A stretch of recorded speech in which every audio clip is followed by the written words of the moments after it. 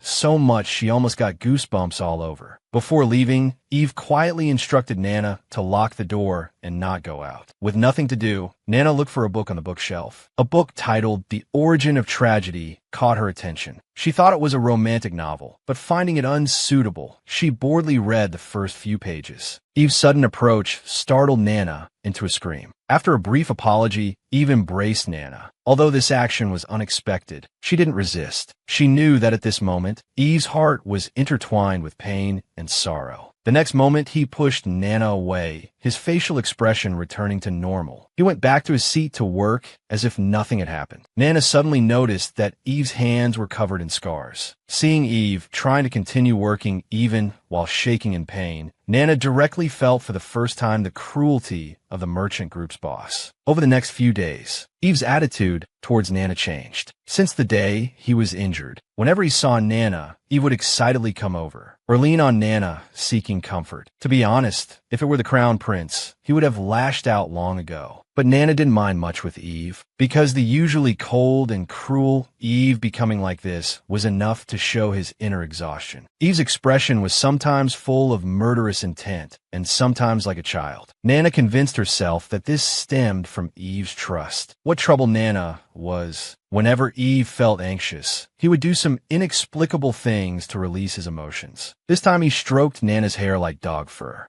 He even sophistically argued that he was praising Nana's fluffy hair. Seeing Eve becoming more and more presumptuous, Nana finally couldn't bear it. She regretted always worrying about Eve getting into trouble. Hearing this, a flash of disappointment crossed Eve's face. He told Nana that after executing one more undercover mission, everything would be over. Eve asked Nana to transform into a 10-year-old, unrecognizable form. He took out a magic stone from his clothes. The magic inside was powerful, yet felt familiar to Nana. It was just like the earrings Corey gave her. Remembering Corey once said he had infused magic into them, Nana became increasingly certain that this magic stone came from Corey's hand. As the magic stone activated its power, Nana's transformation gradually completed. Opening her eyes, she discovered she had turned into her childhood appearance from her previous life. Looking in the mirror, Nana seemed a bit excited, because this was the happiest moment of her life before her parents passed away. On the street, Nana suddenly remembered what she had forgotten. Today was supposed to be the day she went to the food street with Corey and the Crown Prince. Since she ran into them, Nana decided to notify them. So she ran over and asked if they were waiting for Nana. She lied, claiming her name was Ian and that she worked for Nana. She said her sister couldn't come today due to some business. The Crown Prince stared at Nana, his face full of suspicion. Nana was so scared by his expression that she broke out in a cold sweat. The Crown Prince then issued a warning, saying if Nana was abusing children, he must be told. Corey grabbed the Crown Prince and lifted him up, telling him not to say stupid things. After the Crown Prince left angrily, Corey patted Nana's head, advising her not to do dangerous things. He told Ian to be careful on the way and to contact him anytime if she wanted to come play in the future. Nana now understood that Corey had recognized her, thinking it might be because of the magic stone she used. Then she hurried to the meeting point agreed with Eve. However, as soon as she arrived, someone blocked her way. The person grabbed Nana's collar, asking if she was Shernai Banrai.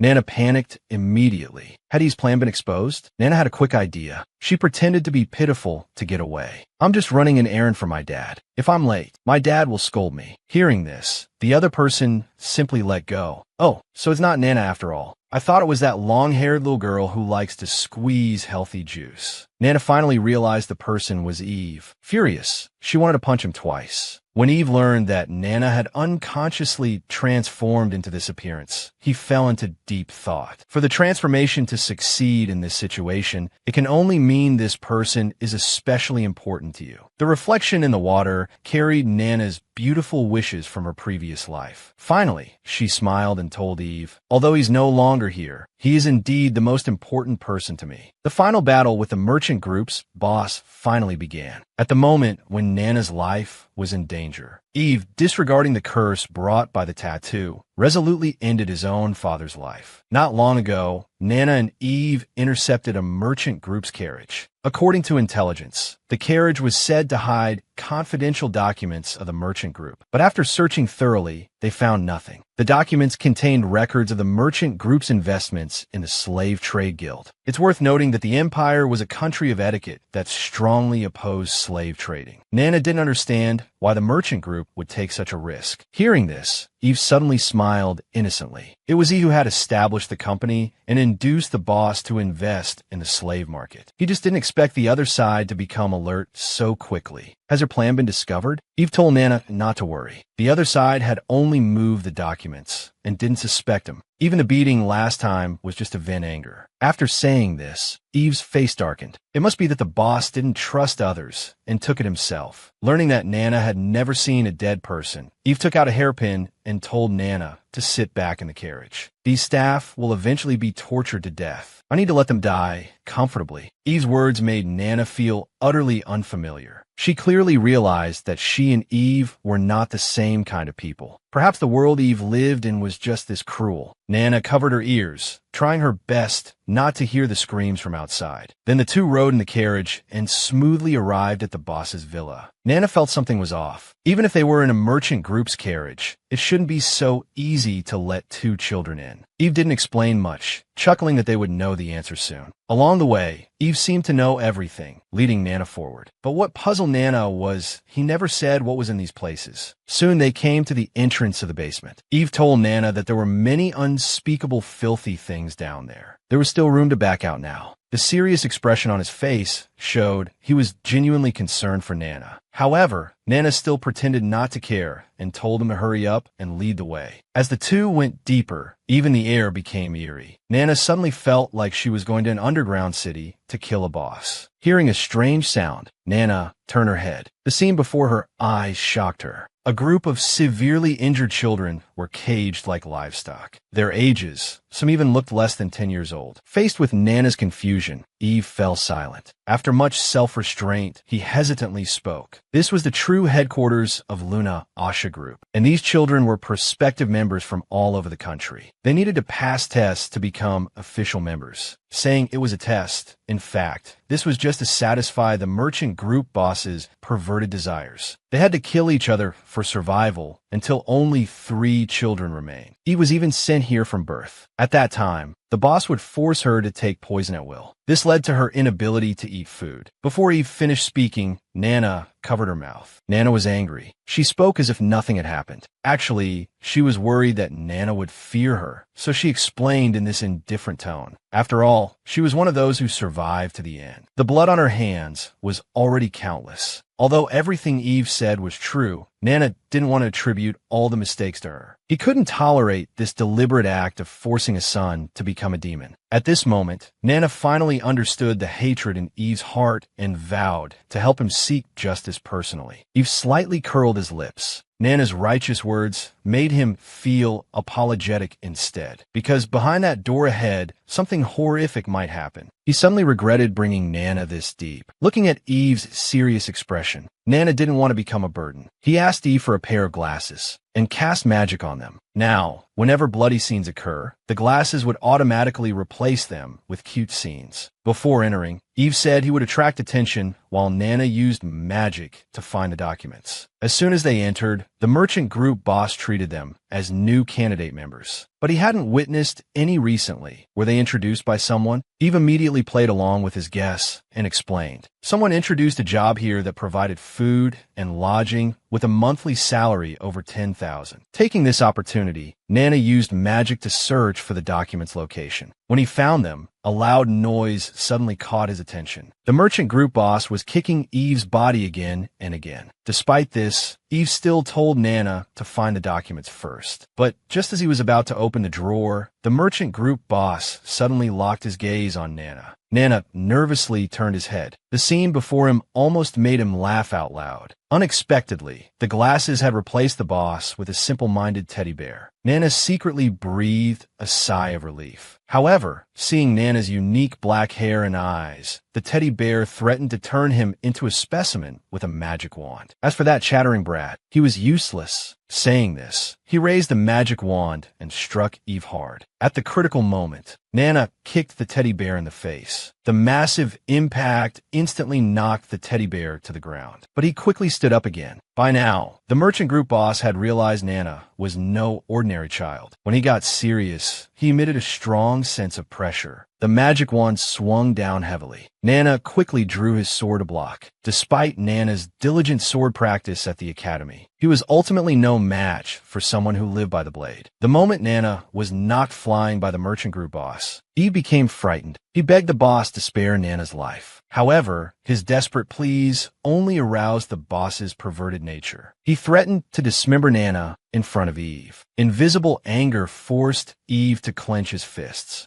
But Nana shouted at him not to come over. He trembled as he propped himself up with his sword, preparing to withstand the merchant group boss's next round of attacks. He knew that harming the boss could put Eve's life in danger. Nana calmly used magic to search for the enemy's weaknesses. Unexpectedly, the opponent was wearing defensive magical items all over his body, and Nana only had one used magic stone. To extract as much magic power as possible, Nana bit it into pieces. Instantly, particles of magic power surrounded Nana, as Nana was fighting desperately with the boss. Eve nearby was lost in painful memories. Because of his father's perverse tests, some betrayed him and swung their knives. Some surrendered and begged for mercy. But his impression of all these people combined was not as profound as one person. That was the first friend he made in hell. He exchanged his death for Eve's hope of survival. At this moment, Nana's last bit of magic power was about to be exhausted. The merchant group boss's large hand firmly gripped him, rendering him immobile. Just as Nana was about to despair, the sound of a blade piercing flesh rang out again and again. The falling of the glasses allowed Nana to see the real scene. It was Eve who had launched an attack from behind with a hairpin. This was the first time Nana saw anger on Eve's face. Now she had returned to her original form. The tears flowing from her eyes seemed like joy for avenging her friend. As she pulled out the hairpin from the clothes, the merchant group boss finally fell to the ground, lifeless. Nana couldn't help but step back twice at the sight of the corpse. Eve smiled as she put the glasses back on Nana, telling her to leave together. Nana's face was full of confusion. She knew how long Eve had planned for this revenge. How could it end so abruptly because of her? Eve smiled slightly upon hearing this. If you died, what use would successful revenge be? After saying this, she collapsed weakly onto Nana. Due to attacking the boss, the poison in her body had begun to spread uncontrollably. Nana anxiously asked about the antidote's whereabouts, but Eve was still joking around, making requests. When a mission is over, come play with me. If you don't agree, I won't tell you. Nana was almost infuriated, but could only agree. Unexpectedly, after Eve said there was no antidote, she immediately passed out, just as Nana was at a loss. The door was suddenly kicked open. A white-haired, purple-eyed youth appeared at the doorway, complaining about Eve's foolish protection of Nana. Eve abandoned the revenge plan he had nurtured for years and killed his own father. But the act of harming his father also caused the poison in his body to spread violently. Upon learning there was no antidote, Nana kept calling out, trying to awaken Eve's reason. At this moment, a third voice echoed in the room. If you're going to kill, why didn't you do it earlier? How foolish. Looking in the direction of the voice, a white-haired, purple-eyed youth suddenly appeared. He complained about Eve being a nuisance, making him come all this way. As he spoke, he slapped Eve awake on the ground. They seemed to have a good relationship. Nana decided to hold back for now, but she felt like she had seen him before. Eve painfully turned over, apologizing for eating all the antidote. These words, which should have evoked sympathy, instead caused the other to laugh maniacally. If that's the case, then just die. Nana was dumbfounded. She wasn't sure whether to let this madman be. At this point, Eve was in too much pain to joke around. From his plea, Nana learned the white-haired man's identity.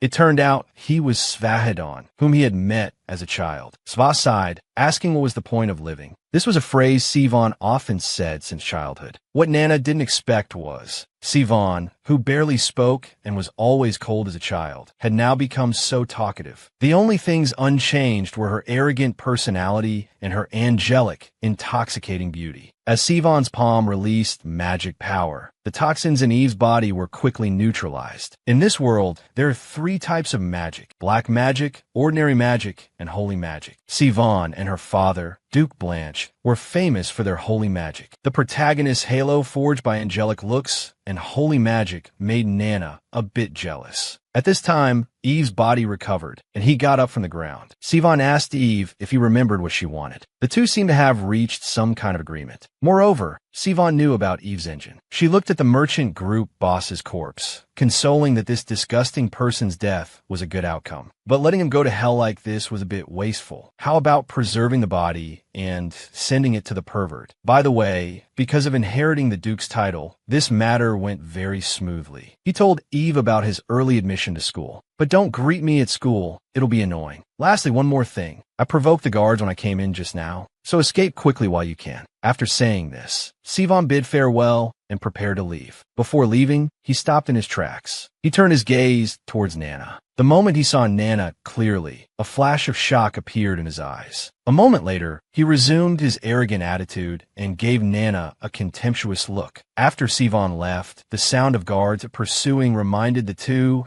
to quickly take the documents and flee. At this time, Sivan looked worriedly towards the direction of the villa. He didn't understand why that girl would appear in such a place. A few days later, news of the merchant group boss's death spread throughout the streets. His dirty deeds also became topics of conversation among the people. Nana lay in bed like a dead person for several consecutive days. This incident left her feeling physically and mentally exhausted. Eve, however, was full of fighting spirit. Not only did he use the information to bring down the Luna Asha merchant group, but he also took the opportunity to transfer a large amount of funds and establish his own company. At this time, the maid's words woke up the drowsy Nana. Learning that school was about to start, Nana immediately expressed her desire to go out. Now that he had earned so much money, it was natural to have a good time. Over the next few days, she went shopping with Hess, took Carrie out for cake, went to the food street with Crown Prince Corey. Except for her annoying brother Helen, Nana created holiday memories with everyone. Now only the promise with Eve remained. She had promised that after everything was over, they would go play together. As soon as Nana opened Eve's office door, he excitedly rushed over with open arms. Frightened, she immediately closed the door and said goodbye. Eve dejectedly promised not to hug Nana. Afterwards, the two had a simple meal together. While eating salad, Eve talked about his grand plans. Nana's gaze occasionally turned to Eve. This was the first time Nana had seen him eat normal food. Since the merchant group boss's death, he seemed to have found liberation. Now that the shackles confining his soul were gone, the tattoos on his body had also lost their effect. This feeling of regained freedom made him interested in food. However, his appetite hadn't improved, so he had to entrust Nana with the leftovers. Based on the principle of not wasting food, Nana ate large mouthfuls vigorously. While she was eating heartily, Eve once again requested a hug. Unable to hold back, Nana spat out all the juice. She reminded Eve that she had only agreed to play together. For hugging, he should find someone else. Hearing this, Eve looked very disappointed. He said he just wanted to hug Nana because he looked like a soft little dog.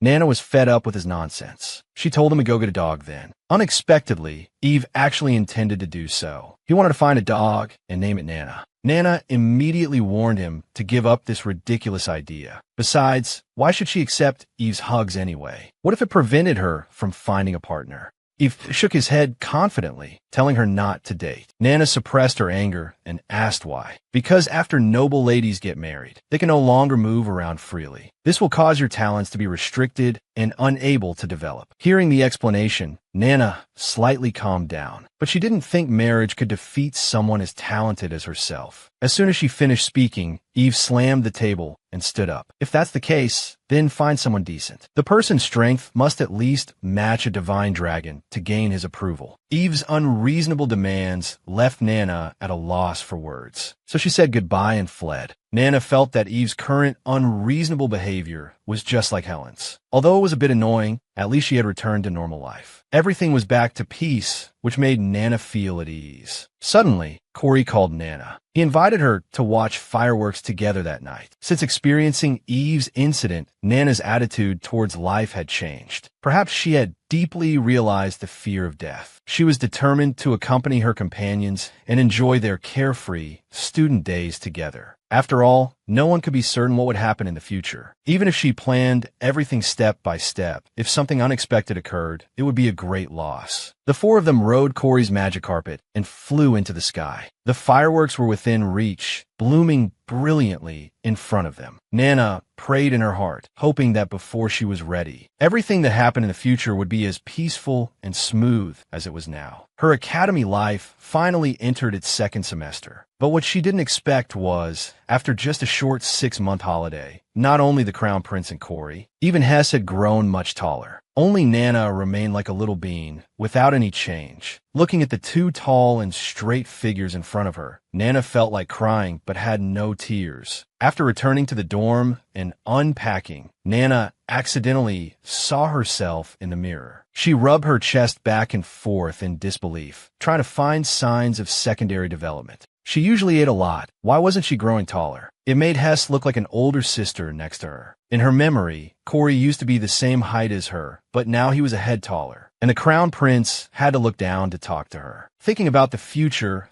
this little one, would have 5 towering friends. Nana felt overwhelmed. Everyone was about the same height last semester. Nana even suspected they had deliberately hidden the secret to growing taller. While thinking, Hazel returned to the dorm. As soon as he saw Nana, he excitedly pounced on her. After greeting, Hazel complained that Nana didn't come to play with him during the holiday. The start of school was already busy, and he couldn't see her. Nana, you also had to research club activities, practicing sword every day until late at night before returning. So Hazel demanded that Nana must come to his classroom to play during breaks. Only after getting a promise did Hazel let Nana go. Later, Nana asked Corey how to grow taller. After thinking for a while, he thought it should be related to eating vegetables. Nana was speechless. No matter how many vegetables she ate, it couldn't be less than Corey. If height was proportional to vegetables, his head would at least reach the ceiling. This left Corey unable to find an answer for the time being. After all, during the holiday, apart from eating vegetables, everything else was the same as usual. He comforted Nana, saying it might be due to different developmental stages. Actually, Nana had asked others this question too. Hazel suggested Nana drink more milk. The Crown Prince, that silly one, still didn't speak human language. He even thought that he hadn't grown taller during the holiday, but that Nana had become shorter. As for Hess, he was still the same. No matter Nana's height or weight, he thought she was perfect. Based on everyone's comments, Nana suspected it might be genetic factors. She called Helen, but Helen wouldn't say. She just joked and told Nana to go find her in the upper grades herself. Since Carrie and Helen had also grown taller, Nana didn't think it was a genetic issue. But she was really curious about what answer Helen would give her. Just as Nana was hesitating whether to go to the upper grade building, Corey landed his magic. He used his hand to compare with Nana's head. Looking at it this way, she was indeed a bit short. As soon as he said that, Nana gave him a Lushan Rising Dragon Fist, sending Corey into the ceiling. A moment later, Corey fell heavily to the ground. The end of class bell rang at the same time. Then, Nana unceremoniously requisitioned Corey's carpet. To avoid being discovered by acquaintances, Nana completely wrapped herself in the carpet. She only wanted to find Helen quickly and ask about the method to grow taller. Unexpectedly, she was caught red-handed by Hazel passing by.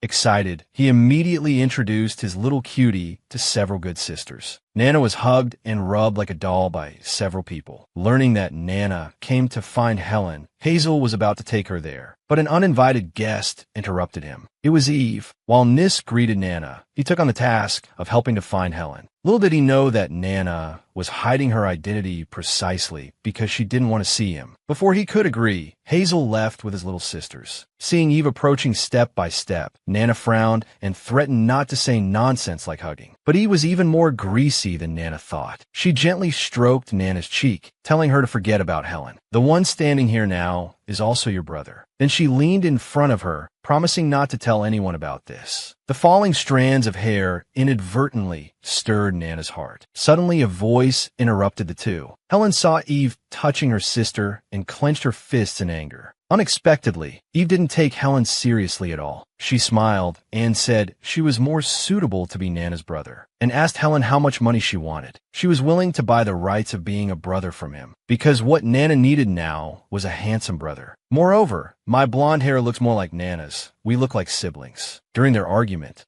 Nana tiptoed away from the conflict. At this time, Eve proudly boasted that she and Nana had couple tattoos. Nana panicked immediately. How could this lunatic use the contract signing tattoo as a bargaining chip in an argument? The moment Eve said the tattoo was on her, but Nana and Helen both froze in place. Without giving Nana a chance to explain, Helen's frenzied appearance made Nana swear never to set foot in the upper grades again. That night, Eve used an image ball to admire Nana's dance moves at the bar that day. No matter how many times she watched it, she couldn't help but burst into laughter. Although it was fun, it was only a small part of her beautiful memories with Nana. Thinking carefully, every day spent with Nana was happy. Whether it was her thoughtful preparation of vegetable juice, forcing herself to eat chicken skewers she didn't like, or the worry on her face when she was poisoned and injured, all these moments were unforgettable in Eve's heart. After much thought, Eve came up with a dangerous idea. She should have used forceful means to keep Nana by her side forever. At this moment, there was a knock on the door. Eve opened the door and was confused by the piles of luggage in front of her. It turned out a new roommate was moving in. When she heard the person's name was Swaif, her face immediately darkened. The next day, the news of Nana wanting to grow taller spread throughout the school. From then on, Nana's desk was piled with milk every day. During breaks, classmates would friendly pull Nana to help her grow taller. Even the cafeteria lady gave Nana extra portions. Although this was the first time Nana received so many blessings, she felt more embarrassed than anything. On the way, Nana complained about the crown prince's big mouth, making this matter known to everyone. Hess comforted Nana, saying there was no need to grow taller. He heard that shorter girls could better arouse men's protective instincts. Nana only took Hess's words as flattery. Now, except for him, everyone was maturing. Moreover, she believed that her current appearance had nothing to do with love. However, Nana still said that students should focus on studying. Looking at the increasingly handsome Hess beside her, Nana was troubled about which male lead to match with Hess. Hess noticed the worry on Nana's face and thought she was still troubled about her height. So he held Nana's hand and spun her around, trying to cheer her up, but accidentally collided with someone in front. Nana quickly helped Hess up. Hearing a curse from the other side, Hess apologized. However, when they saw the person's face clearly, both Nana and Hess were surprised. The person had white hair and purple eyes, clearly the SWA that Nana had seen at the villa recently. At the same time, SWA also noticed Nana and Hess. He immediately showed a bright smile and greeted Hess. Hess coldly responded with a tongue. Then the two left in their respective directions without looking back. Nana was dumbfounded. Why didn't Sivan greet her? The fourth male lead, Sivan, finally arrived at the academy, but he only greeted Hess and ignored Nana standing beside him. In sword class, Nana followed the crown prince's height training, using her head to touch tree branches. During this time, she vented all her dissatisfaction towards Sivan. They were all childhood friends. Why did he only remember Hess? A few minutes later, Nana calmed down. In novels, it's normal for the male lead to recognize the female lead at first sight. She was just a supporting character. Besides, Sivan had a bad personality in the book. Not having any connection with him might be a good thing. Suddenly, a sword interrupted her thoughts. The crown prince accused Nana of daydreaming and not taking the training seriously. Nana pointed at the branch above her head, saying she didn't think this training method method would help her grow taller. She suggested the Crown Prince try it for 6 months first. If it worked, she would continue. The Crown Prince immediately got angry. He was already tall. Why would he need to put in this effort? Besides, he designed this training method for Nana's benefit. Just then, the teacher's shout interrupted their argument. He announced that from today, a new student would be joining the sword specialty. Upon hearing new student, the Crown Prince's whole body trembled uncontrollably. His reaction made Nana curious. However, when she saw Sivan, Nana was also somewhat surprised. As the teacher introduced, Sivan was from the Blanche Duke's family, famous for their holy magic. Everyone couldn't understand why someone from the Blanche family, who had studied healing magic for generations, would come specifically to learn swordsmanship. However, more than that, people were surprised by Sivan's beauty. At this moment, the Crown Prince beside Nana disappeared. After looking around, she found him hiding behind a tree. The Crown Prince anxiously bit his fingers, muttering about why Sivan came here. Nana wondered why the Crown Prince was afraid of him. Facing Nana's questioning, the Crown Prince explained that he just didn't get along with Sivan. Because his swordsmanship was very annoying, he would just slash randomly without any technique. When they were young, the Crown Prince's clothes were cut several times by Sivan. So now, the Crown Prince absolutely didn't want to have anything to do with Sivan. Although Nana had the same thought, she still felt the Crown Prince's reaction was too intense. Just then, Sivan ran over. He twirled his sword while greeting the Crown Prince. "You're not hiding from me, are you? That would break my heart. I was so happy when I saw you." Before he could continue, the Crown Prince made an excuse and slipped away. Sivan passed by, with Nana closely following. His behavior made Nana feel disgusted. Even if he didn't remember her, he shouldn't completely ignore her. Later, when Nana was with Hess, she often saw Sivan, whether in class or eating snacks outside during lunch break. Therefore, Nana concluded that Sivan had fallen for Hess. After all, he was always lurking around Hess. At the same time, Nana also noticed that he was indeed ignoring her. He often came to find Hess, but never looked at her properly. Isn't it normal to get along with a girl's best friend when pursuing her?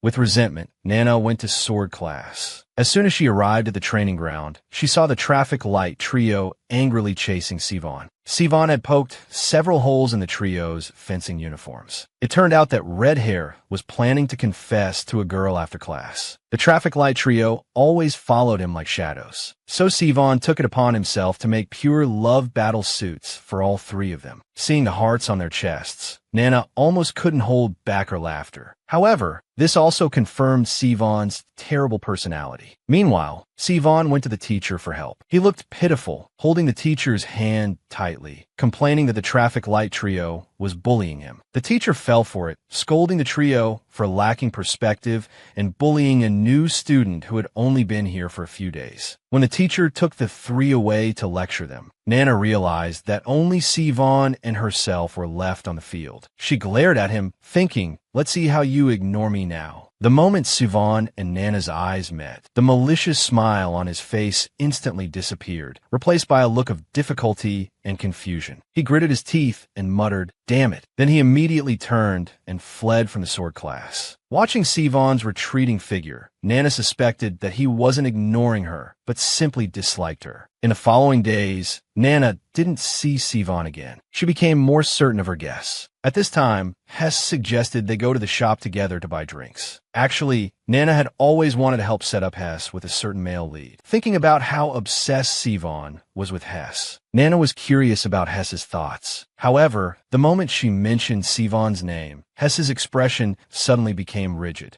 "Why are you asking about this? Nana, do you like Sivan?" Hess's counter-question was unexpected for Nana. She explained that Sivan might like him. Hearing this, Hess seemed to frown in disgust. After learning that Sivan came to see him every day, he fell into deep thought. Finally, Hess solemnly warned Nana that anyone else was fine, but Sivan was absolutely off limits. Back in the classroom, Hess returned to his usual self. When he saw Nana, he still greeted her with a smile, completely different from the stern Hess just moments ago. This was the first time Nana felt unfamiliar with Hess. No matter how much she asked about the reason, Hess wouldn't say. Feeling dejected, she decided to go to the next class to find Corey and the Crown Prince, and also to get some snacks from Corey. However, as soon as she arrived at the classroom, Nana was stunned. For some reason, Sivan had come here again and was horsing around with the Crown Prince. Sivan was ordering the Crown Prince to return something to him, while using magic to control numerous paper cranes. With a wave of his hand, the paper cranes flew towards the Crown Prince. They ended up sticking straight into the blackboard behind Crown Prince. The terrified Crown Prince was caught off guard by Sivan. Corey advised him that it would be best to return the recording. After speaking, he noticed Nana in the best spectator seat. Corey greeted Nana. Sivan heard from behind and fell to the ground along with the Crown Prince. Nana and Corey were speechless when they saw this. They decided to leave the classroom, which had become a place of trouble. Afterwards, Nana happily ate her snacks. She mused that Corey was the best, able to tell at a glance that she wanted sweets. It turned out that as soon as they left the classroom, Corey had gestured for Nana to reach into his pocket. He had specially reserved a space in his pocket. The magic could directly access Corey's snack storage. Moreover, Corey said that as long as Nana wanted to eat, he would always be prepared. Because Corey gave so much, Nana skipped lunch entirely. Passing by a bench, she found someone had arrived even earlier than her. Several expensive magical items were placed beside them. Nana immediately deduced that it must be the well-off Crown Prince. The body type also matched. Nana approached to wake him up, but no matter how she called, there was no response. So she simply lifted the coat covering him. Unexpectedly, the one sleeping here was Sivan. Seeing his face visibly worsen, Nana panicked for a moment. Before she could apologize or explain, Sivan snatched back his coat. Then he covered his face with it again. Nana felt his attitude was reasonable. After all, Sivan already disliked her. But Nana still sincerely apologized to Sivan. Just as she finished speaking, Sivan suddenly sat up. He covered his face and staggered, intending to leave. But he tripped over a stone and fell to the ground. Nana suddenly felt a bit sorry for him, suffering like this because of disliking her. Thinking Sivan probably hadn't eaten yet, she left a sandwich beside him. Before Nana could walk away, Sivan angrily kicked the stone on the ground. Nana took this as Sivan's dislike for her and quickly left the scene. In the evening, Hess helped Nana with stretching exercises. She believed that with consistent exercise and the medicine Hess gave her, she would grow taller soon. But Hess suggested Nana should stop for the day because the lights on the second floor of the classroom weren't off and she didn't want to be seen while stretching. So Nana told her to rest nearby while she worked even harder on the difficult moves Hess couldn't do. Suddenly, Hess asked if Sivan had said anything. Startled, Nana lost her balance. With a crack, she twisted her ankle. The intense pain prevented Nana from standing up. Just as Hess was about to find help, a figure quickly leaped down from the second floor. The person was wrapped in clothes, with a visible blush on their face. Nana felt bewildered. She recognized at once that it was Sivan. Our Nana truly had the charm to captivate everyone. She not only won the hearts of the male leads, but also made the female and male leads become rivals in competing for her. Not long ago, Nana accidentally twisted her ankle while stretching. Her injury was so severe that she couldn't even stand. Just when Hess was at a loss, a figure leaped down from the second floor. Although the person's head was wrapped in clothes, Nana immediately recognized their identity from their outstanding appearance and aura. At the same time, a naked man ran out from the second floor, shouting at Sivan to return his clothes. This confirmed Nana's guess, but she couldn't understand Sivan's purpose for coming. By now, Hess had already guessed Sivan's intentions. He told Nana to wait here while he went to get the first aid kit. After Hess left, Sivan showed no intention of leaving. After hesitating for a while, Sivan finally spoke, "Give me your foot." Nana was instantly confused upon hearing this. Then Sivan pointed at Nana's injured area. "Your foot is sprained. I'll treat it for you." Nana immediately refused Sivan's kindness, but felt increasingly puzzled. She wondered if he had jumped down just to treat her, but she quickly told herself not to overthink it. After all, he disliked her so much that he didn't even want to look at her. While Nana was lost in thought, Sivan ignored Nana's refusal and extended his hand in front of her. In an instant, a holy magic burst forth from his palm. Nana was amazed by Sivan's healing magic. Not only did it heal her injured ankle, but it also swept away the fatigue fatigue from her body after a day of training. This magic seemed to penetrate Nana's entire body, right to her core. Before Nana could fully enjoy it, Sivan stopped the magic. Then, he unwrapped the bandage on his arm in front of Nana. He carefully tied it around the injured area. After doing this, he rummaged in his pocket. Without allowing refusal, he handed Nana several bottles. Upon closer inspection, they were all top-grade healing potions. Sivan only left with a brief, "Be careful in the future," before turning to leave. Nana was stunned by his series of actions, unable to understand why Sivan would treat her like this. Just then, Hess returned with the first aid kit. The two acted like strangers, not greeting each other at all. Only when they passed each other did Hess speak in a cold, indifferent tone. "You're such a pretender." Sivan, unwilling to back down, retorted, "That's what I should be saying to you." At this moment, Nana was completely unaware of the conflict between these two. She neatly arranged the 5 potion bottles on the table, her eyes fixed on the potions, trying to decipher Sivan's intentions. Originally, she thought Sivan disliked her, but his recent behavior suggested otherwise. After some thought, she considered this might be a new form of prank. Sivan must have deliberately left the potions for her to use, then extort her to repay 10 times the price. Of course, Nana knew her thoughts might be far-fetched, so she decided to ask others' opinions tomorrow. The first person she consulted was the Crown Prince, who also found Sivan's recent behavior strange. Although he usually enjoys bullying others, now he likes to smile a lot. Nana didn't understand. What's strange about smiling? The Crown Prince pointed behind him, explaining that Sivan didn't usually smile much. Now, smiling while tormenting others makes it even more terrifying. As he spoke, the Crown Prince leaned in, warning Nana to be careful in the future. He heard that Sivan was collecting information about him everywhere. But when Nana asked for Corey's opinion, he told her not to worry. While braiding Nana's hair, Corey pondered his words. He thought that what Sivan was doing was similar to him. Nana couldn't understand what Corey meant at all and hoped he would explain more clearly. Hearing this, Corey slightly curved his lips. He didn't answer Nana's question, but changed the subject, complimenting Nana on her beauty. Nana picked up a mirror and found that Corey's hair braiding skills had improved. Before leaving, Corey also advised Nana to be careful. After all, Sivan was indeed not a good person. Then Nana went to ask Eve. She put on a sour face and ordered Nana to stay away from Sivan. Nana was speechless. She hadn't even thought about getting close to him. Hearing this, Eve finally relaxed. She patted Nana's head, warning that Sivan was a dangerous person. "If he comes to talk to you, you must tell me." As she spoke, Eve's expression became serious. She explained that Sivan's behavior these days was too suspicious. Having known him for so many years, this was the first time she felt unfamiliar with Sivan. The stern warning made Nana nervous too. Unexpectedly, just as Eve was in the middle of bad-mouthing, Sivan caught her red-handed. Although Sivan wore a cute sheep eye mask, his words were unusually harmful. "If you continue to talk nonsense, I'll send you to a nursing home early." Then he grabbed Eve by the neck, saying they should go somewhere private to calm down. Watching Eve being dragged away, Nana could only pray that she would come back alive. Combining the testimonies of the 3 references, although Sivan had helped Nana once, Nana believed this wasn't enough to change her view of him. Moreover, Nana was certain that Sivan didn't like her, so she must avoid him as much as possible in the future. But things don't always go according to plan. For the second semester's practical exam, although it was still monster subjugation, this time Corey and the Crown Prince couldn't participate. Facing Nana's questions, the Crown Prince explained that his abilities were too outstanding, and he was invited to participate in the Empire's Excellent Swordsman exam. As for Corey, he was called to repair the school's magical equipment. The Crown Prince patted Nana's head, saying he also wanted to take the exam together, but unfortunately, Nana wasn't on the same level as him. Nana was furious at the Crown Prince's provocation. Unexpectedly, his daily practice of bullying the Crown Prince with high-level magical beasts had improved his skills significantly. Afterwards, both Corey and the Crown Prince hoped that Nana could team up with Sivan. Nana saw concern in their eyes.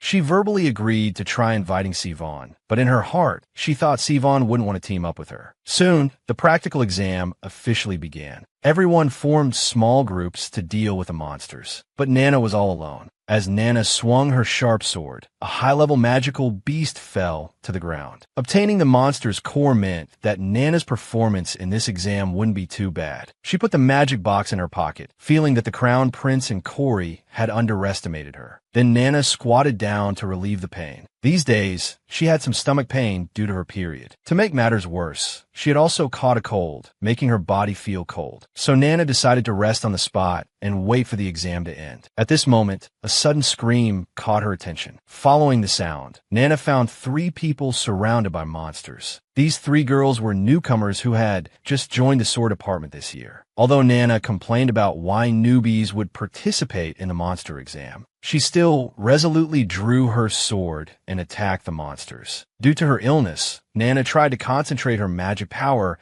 as much as possible to achieve one-hit kills. Soon, the monsters were all dealt with by Nana. The 3 girls instantly turned into fangirls and rushed towards Nana. Faced with everyone's enthusiasm, Nana felt a bit at a loss. Due to her poor condition, she didn't have time to observe her surroundings. Without realizing it, she had retreated to the edge of a cliff. Finally, she missed a step and accidentally fell. In the emergency, Nana wanted to use levitation magic. However, her magic power was already exhausted. In desperation, Nana regretted not teaming up with Sivan. After an unknown amount of time, Nana's consciousness gradually recovered. She wondered why she didn't feel any pain on her body. Only rapid breathing could be heard beside her ear. Finally, Nana was awakened by someone. She instinctively thought she was in heaven. After all, the person before her eyes was as radiant as an angel. Seeing the anxious and trembling expression on the angel's face, Nana suddenly came to her senses. It turned out that the angel before her was Sivan. But why was he looking at her with such a pained and worried expression? The outwardly cold Sivan had always been secretly caring for Nana. That's why he was able to arrive at the scene immediately when Nana fell off the cliff to help heal her. Today was the day of the Academy's unified exam. Many students envied the sword and magic departments for not having to take written tests. But they didn't know that the so-called practical test could be life-threatening at any time. With Sivan's treatment and support, Nana could barely manage to move independently. But looking at the steep cliff before her, Nana didn't know which way to go back. So she could only place her hope on Sivan. Hearing Nana's question, Sivan sighed.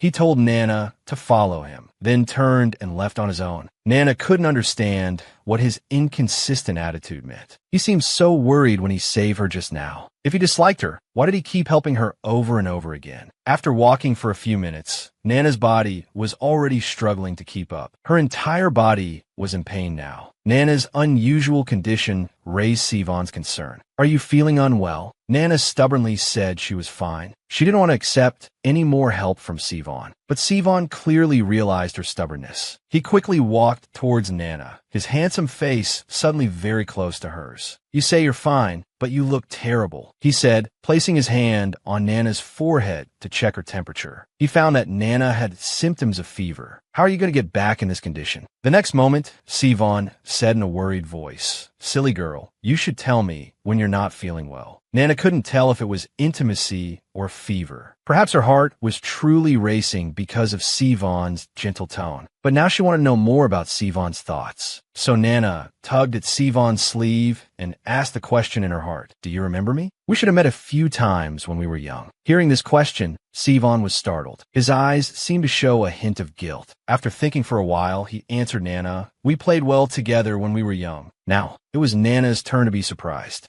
In her memory, Sivan had always been someone who ignored her completely. Even if she wanted to talk to him, he never gave her any chance. But now this person was saying they used to play well together. At this point, Sivan turned to tell Nana not to use formal language with him anymore. He would feel uncomfortable. After saying this, he muttered softly, wondering if he was being too harsh. From his behavior, Nana believed he wasn't lying. Moreover, Nana imagined speaking to Sivan without formal language and didn't find it strange at all. It was as if she had always spoken to him this way before. Since that was the case, Nana decided to press on. This matter, compared to his childhood relationship with Sivan, made her more curious. "Why do you always avoid me, Sivan?" Hearing this, Sivan nervously turned his gaze to the side. In the end, he directly turned and left. But the more he acted like this, the more Nana felt he was avoiding her. She asked Sivan if she had done something wrong to make him dislike her. Sivan immediately turned and denied her guess. Unexpectedly, Nana lost her balance due to dizziness and was about to fall. At the critical moment, Sivan caught her in time, and so Nana fell into Sivan's arms.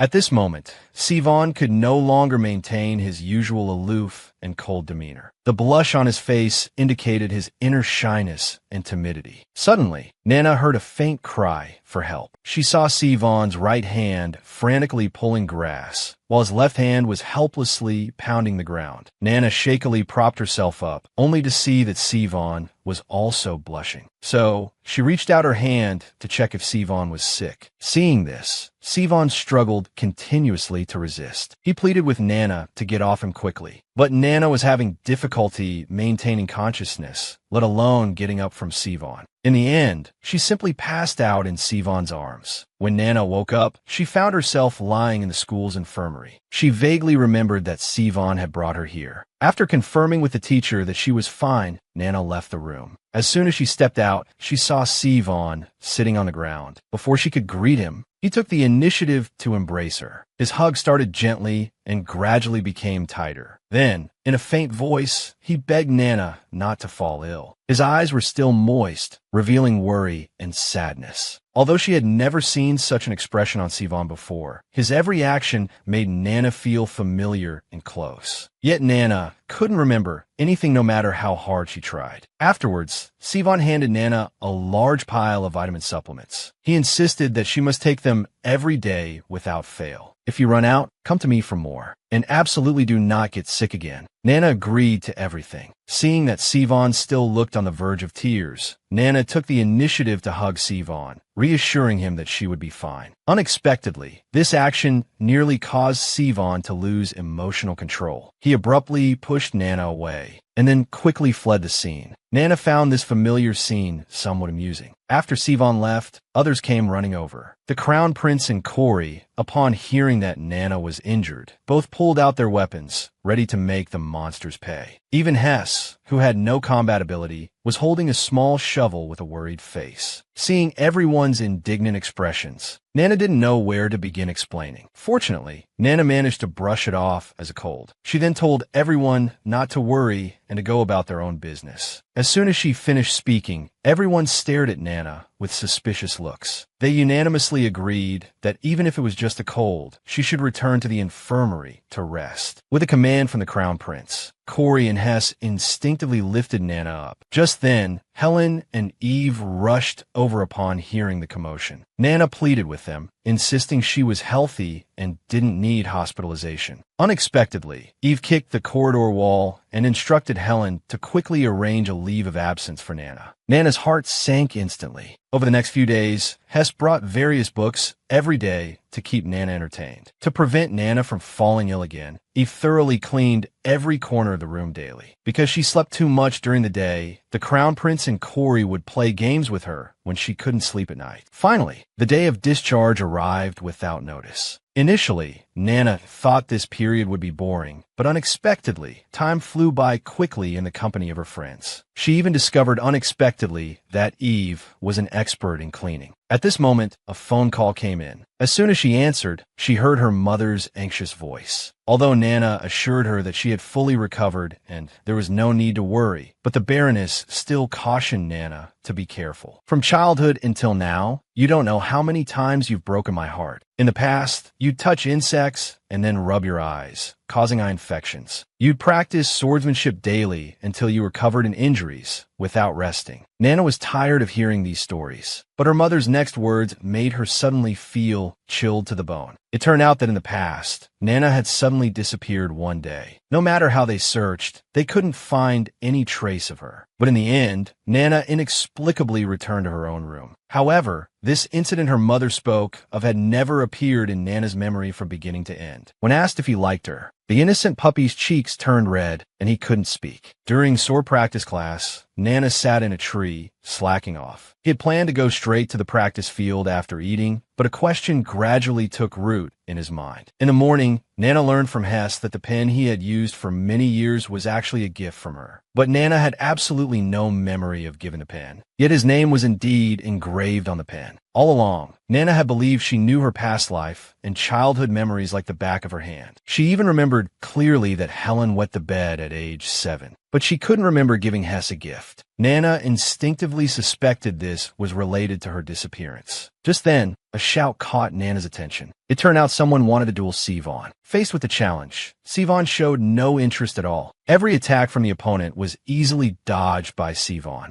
Nana remembered that the challenging student was named Jimmy. Before Sivan came to the swordsmanship major, Jimmy was ranked first in the class. Now his frenzied sword swinging clearly showed that Sivan had hurt his pride. Nana decided to stay hidden in the tree and observe. She was curious about what kind of powerful swordsmanship could make even the crown prince afraid to oppose. However, the difference in their abilities was too great. Facing Jimmy's attacks, Sivan didn't even show any intention of counterattacking. Seeing this result, Nana couldn't help but feel bored. At this moment, Sivan yawned and advised Jimmy to give up, not to waste his energy. But his lazy attitude ignited a nameless fire in the opponent, who swung his sword, shouting that they must determine a winner today. Hearing this, Sivan's kind face instantly flashed with murderous intent. In an instant, the sharp sword thrust fiercely towards Jimmy's body. By now, Jimmy was already frightened by Sivan's aura. He touched his pale stomach, looking incredulous. Sivan smiled and asked Jimmy why he dodged. "A hole in your stomach. At worst you'll die," he said, raising his sword again towards Jimmy. Seeing this, Jimmy immediately knelt down and begged for mercy. He knew that if he continued to resist, his life would definitely be in danger. Since he had won, Sivan demanded Jimmy agree to one condition. "Do you know who the most beautiful girl in school is?" Jimmy instinctively thought Sivan was referring to Hess. Even Nana, who was watching from afar, had the same thought. However, Sivan denied this answer and accused Jimmy of having poor eyesight. "It's the girl who's often with Hess." Jimmy begged Sivan to be straightforward and just say the name. Unexpectedly, Sivan, with a shy face, said that saying the name would be embarrassing for him. Jimmy had no choice but to guess. Could it be that yellow-haired girl with a bad temper? As soon as he finished speaking, Sivan thrust his sword between Jimmy's legs. "If you don't want to die, shut up immediately." Faced with the threat, Jimmy changed his words, calling the person a goddess. Afterwards, Sivan demanded Jimmy to hand over all photos and videos related to this person. In short, they shouldn't be spread around the school. After Jimmy agreed, Sivan left the scene. Nana didn't think Sivan was referring to her. After all, she wasn't the only blonde in school. But the images that floated in her mind shattered her wishful thinking. In the evening, Sivan sat by the pond, throwing pebbles. His white hair gently swayed in the evening breeze. In the sunset's glow, his eyes held a hint of worry. Nana, passing by, was inadvertently drawn to this fairy-like figure. Nana thought this was a good chance to ask him something. Seeing Sivan cover himself with clothes, preparing to sleep, Nana quickly ran over to wake Sivan up. She called out several times but got no response. Nana simply moved closer to him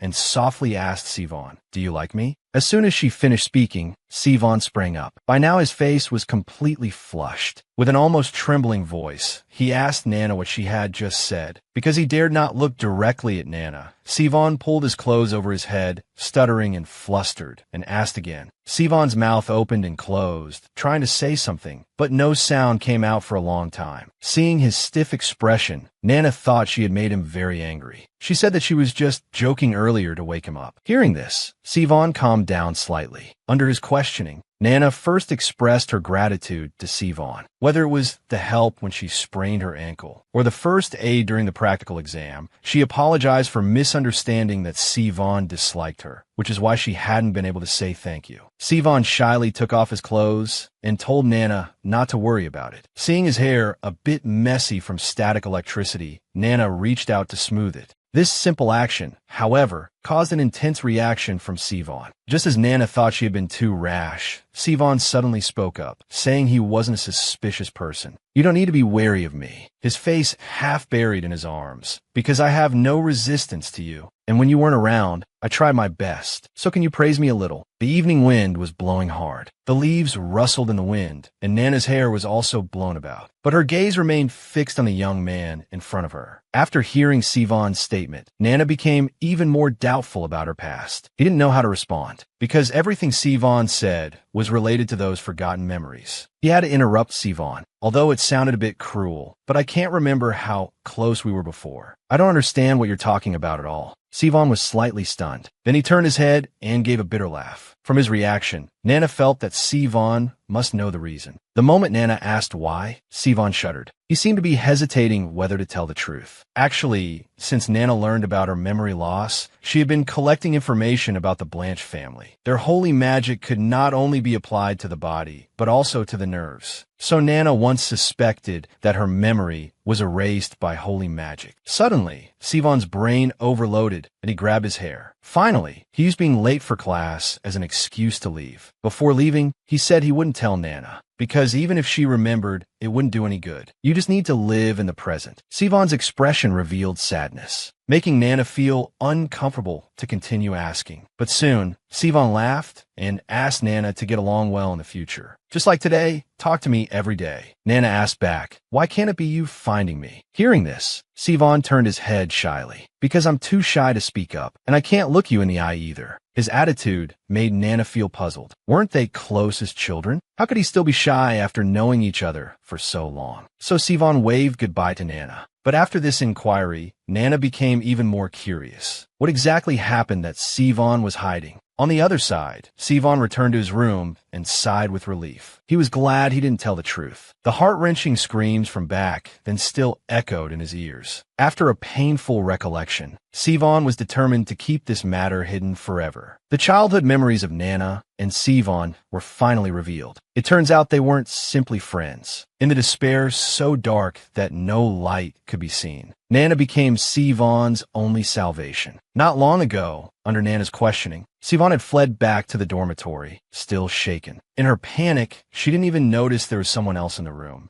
Eve, sitting on the bed, greeted Sivan with a laugh. It was the first time she had seen Sivan so dejected, and she couldn't help but tease him a bit. She said that what Sivan wanted was on the table. Eve used the excuse of living in the dorm to tell Sivan she couldn't help him collect information anymore. Sivan didn't care much at first, but when he saw the item, he was stunned. He had asked for something related to Nana, but Eve had given him a photo of a yellow puppy, saying the dog was named Nana. Seeing Sivan's furious expression, Eve quickly moved to the window, preparing to escape. Before leaving, she warned Sivan not to care about Nana anymore. After all, people from the Blanche family have no emotions. Although you look like angels on the outside, your hearts are extremely dirty. No one knows what evil intentions you have. So please stay away from our Nana. Hearing this, Sivan's body trembled involuntarily. Were you then? What right do you have to criticize me? To Sivan's question, Eve seemed helpless on the surface, but was actually overjoyed inside. She decided to show off. She proudly stated that she was Nana's coolest and sexiest brother. Faced with Eve's boasting, Sivan had no reaction at all. He grabbed a book and knocked Eve out of the window. After driving Eve away, Sivan collapsed on the bed, although he pretended not to care about Eve's words. Every word had hit him right in the heart. Just as Eve said, throughout the history of the Blanche family, there had never been a mentally stable person, and this was due to their family's devilish training methods for heirs. In order to possess powerful healing abilities, heirs had to endure hellish pain every day. Only by constantly suffering torture could they break through the limits of their innate healing power. Such vicious training caused heirs to harbor hatred towards everyone. So the Blanche family had a tradition. When the heir was granted a title, they needed to personally kill the previous Duke Sivan. It seemed that after years of such torture, it would be stranger to remain mentally stable. He used to constantly fantasize about killing the Duke. Perhaps it was luck or prearranged, but now he had no interest in it at all. After all, it was because of his father that he had the chance to meet Nana. 7 years ago, Duke Blanche, who had never spoken to him before, suddenly took him to the Wester family. After telling Sivan that the Duke would pick him up after the meeting, Sivan endured the pain, not understanding his father's intention in bringing him here. But anything was better than being locked up. Later, Sivan went to the training ground to practice swordsmanship. He turned his hatred into strength, imagining each attack landing on those who tortured him. Suddenly, voices from others interrupted him. A little yellow-haired brat was explaining spatial movement magic to another child. Sivan recognized them as children from the Wester family. He turned his head to focus on his own training. At this time, Nana and Hess also noticed Sivan. Nana quietly introduced him as probably Duke Blanche's son. Remembering her father's words to get along well with the Duke's son, out of politeness, Nana decided to greet him. The two approached Sivan while saying hello, but Sivan continued hitting the wooden post as if he hadn't heard them. Helplessly, Nana introduced herself first, then introduced Hess. Unexpectedly, Sivan hit even harder, as if determined not to acknowledge the two. Seeing this, Hess advised Nana to let him be alone and suggested they go play elsewhere.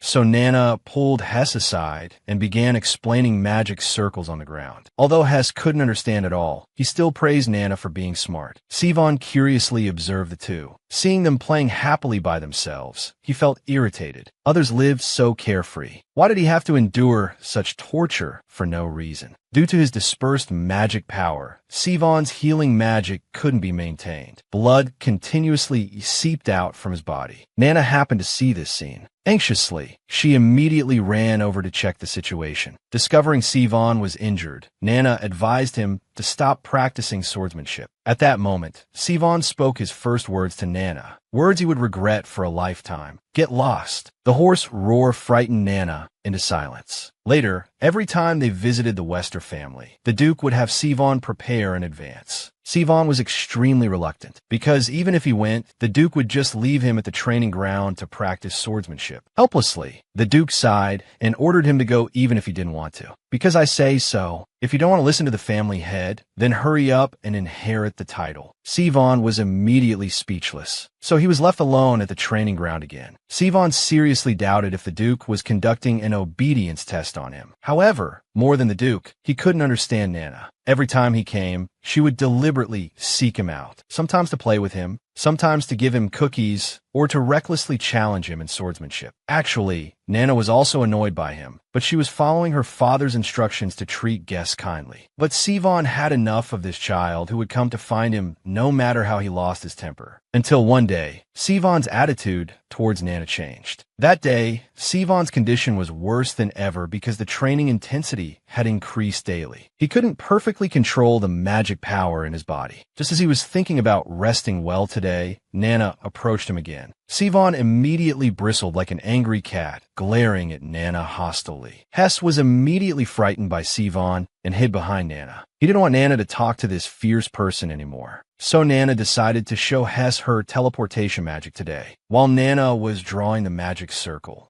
Sivan sat on a bench to rest, watching the two play nearby. Sivan's mood became increasingly irritated. Cold sweat involuntarily flowed down his face. Unable to concentrate magic power to heal his wounds, blood gradually seeped through the bandages. At that moment, Nana instantly teleported in front of Sivan. She was apologizing for her mistake, but then she saw Sivan's blood-stained bandages. Nana immediately started rummaging through her bag. "I know you don't like me interfering, but your wounds are worse than usual." Nana placed the gauze beside Sivan. She instructed him to apply the ointment and replace the bandages. "You don't want to endure this until you get home, right?" As Nana was about to leave, Sivan warned her from behind, "If you dare tell anyone about this, I'll kill you." Nana instinctively turned her head. She saw Sivan's eyes sharp as a blade. That night at home, Sivan trained as usual. After what seemed like an eternity, the servant finally ended Sivan's torment. As the door slowly closed, Sivan's gaze grew increasingly cold. Because he wasn't in good condition today, the pain he felt was more intense than usual. Sivan hugged himself tightly, desperately trying to use healing magic. Suddenly, his eyes became vacant. He thought about ending it all. After death, he wouldn't have to endure pain anymore. Maybe he'd even feel comfortable and peaceful. Just then, a figure flashed before him. Thinking it was an intruder, Sivan immediately became alert. He raised a broken plate, ready to slash at the person's neck. Nana turned and awkwardly said hello to Sivan. After explaining, it turned out her teleportation magic had malfunctioned again. Now, with her magic depleted, she couldn't use teleportation a second time. Sivan didn't have the energy to chase Nana away, so he simply let her stay and do as she pleased.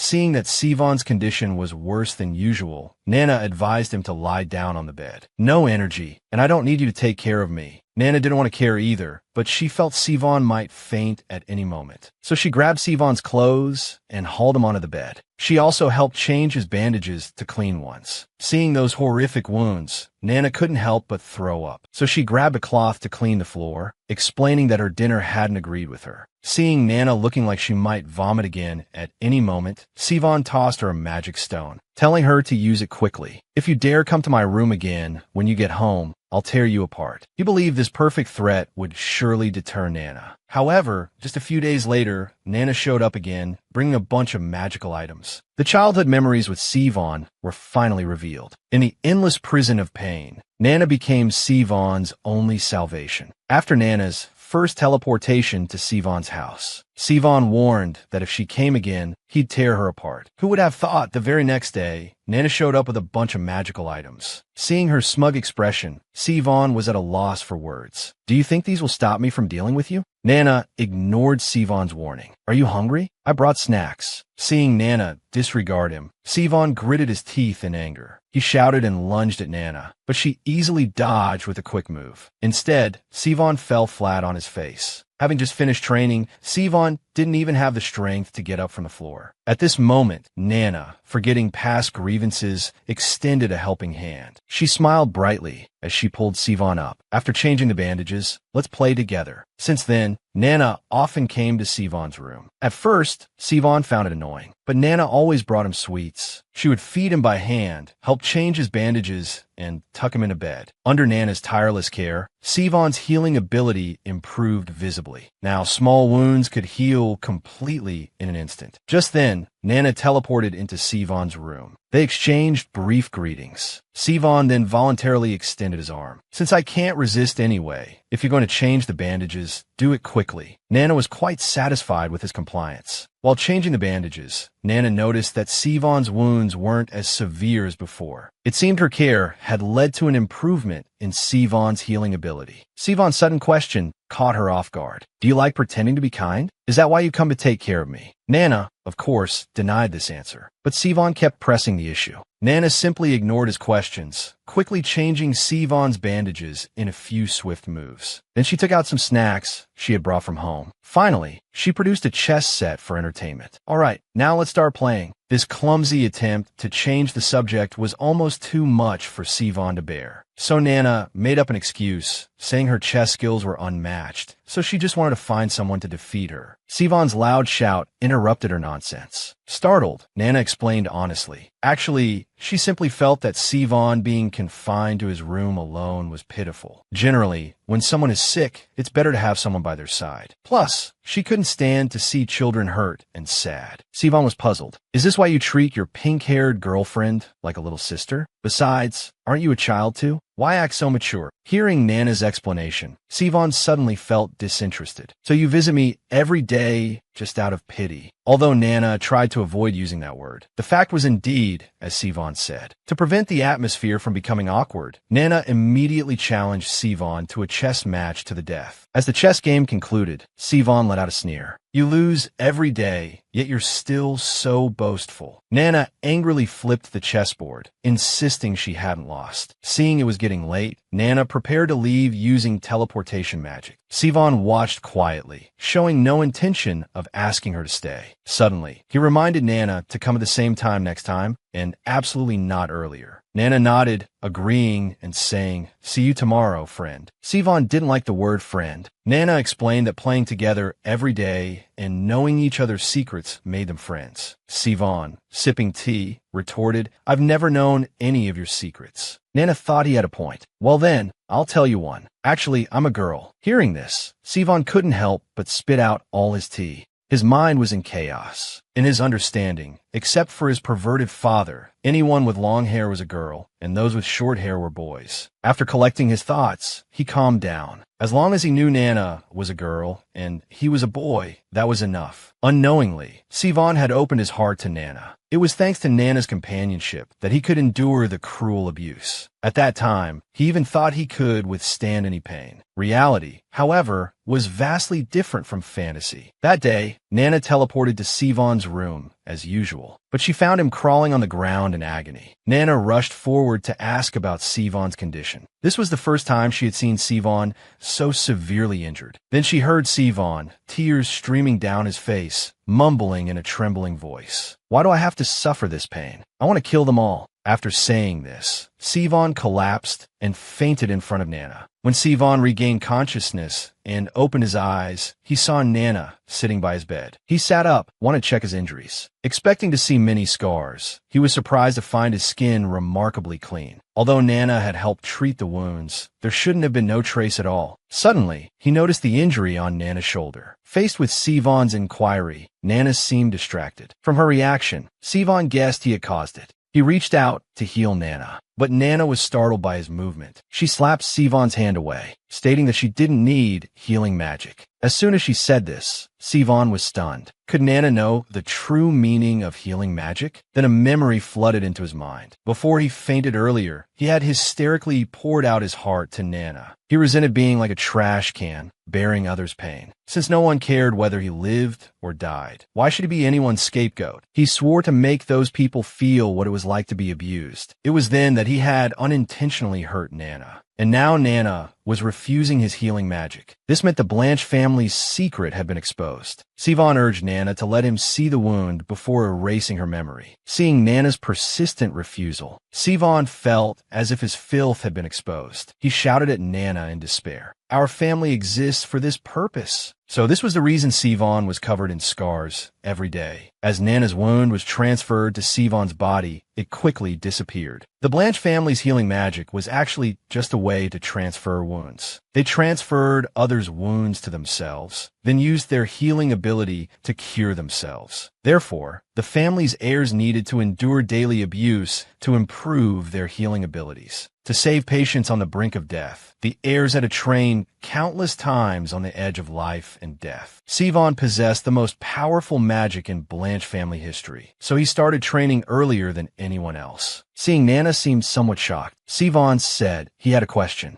"During my blackout, did you help enhance my magic?" Logically, after a magic outburst, he should have many wounds on his body, but now his skin was clean. From Nana's evasive gaze, Sivan immediately guessed the truth. Recently, Nana had been studying holy magic using Sivan's magic stone. Nana was speechless. Sivan couldn't even tell her gender, yet was so sensitive in this aspect. So she frankly admitted that she had developed a magic array that could enhance healing effects. She told Sivan to just ask if he needed anything, happy to be able to help him. But looking at Nana, Sivan fell into confusion. On one hand, he was glad to have a friend to confide in, but on the other hand, he felt scared. He worried that getting involved with the Blanche family would bring harm to Nana. Sivan hesitated whether to erase Nana's memory and send her home, but he couldn't bear to do it. He could only pretend to be impatient, advising Nana not to be overly sympathetic and meddlesome in the future. Just as Nana was about to say goodbye, Sivan didn't want her to leave like this. He poked his head out from under the blanket, asking Nana to wait until he fell asleep before leaving. Faced with Nana's questioning look, Sivan showed his childish side for the first time. Before, he thought being born into such a family meant he could only endure. But Nana's presence gave him a chance to act spoiled. Nana could hardly believe this was the Sivan she knew. In the end, Nana was defeated by Sivan's cute offensive and chose to stay. She lay down on the bed, asking Sivan how he wanted to be coaxed to sleep. Sivan set a high price of 1 magic stone for singing a lullaby.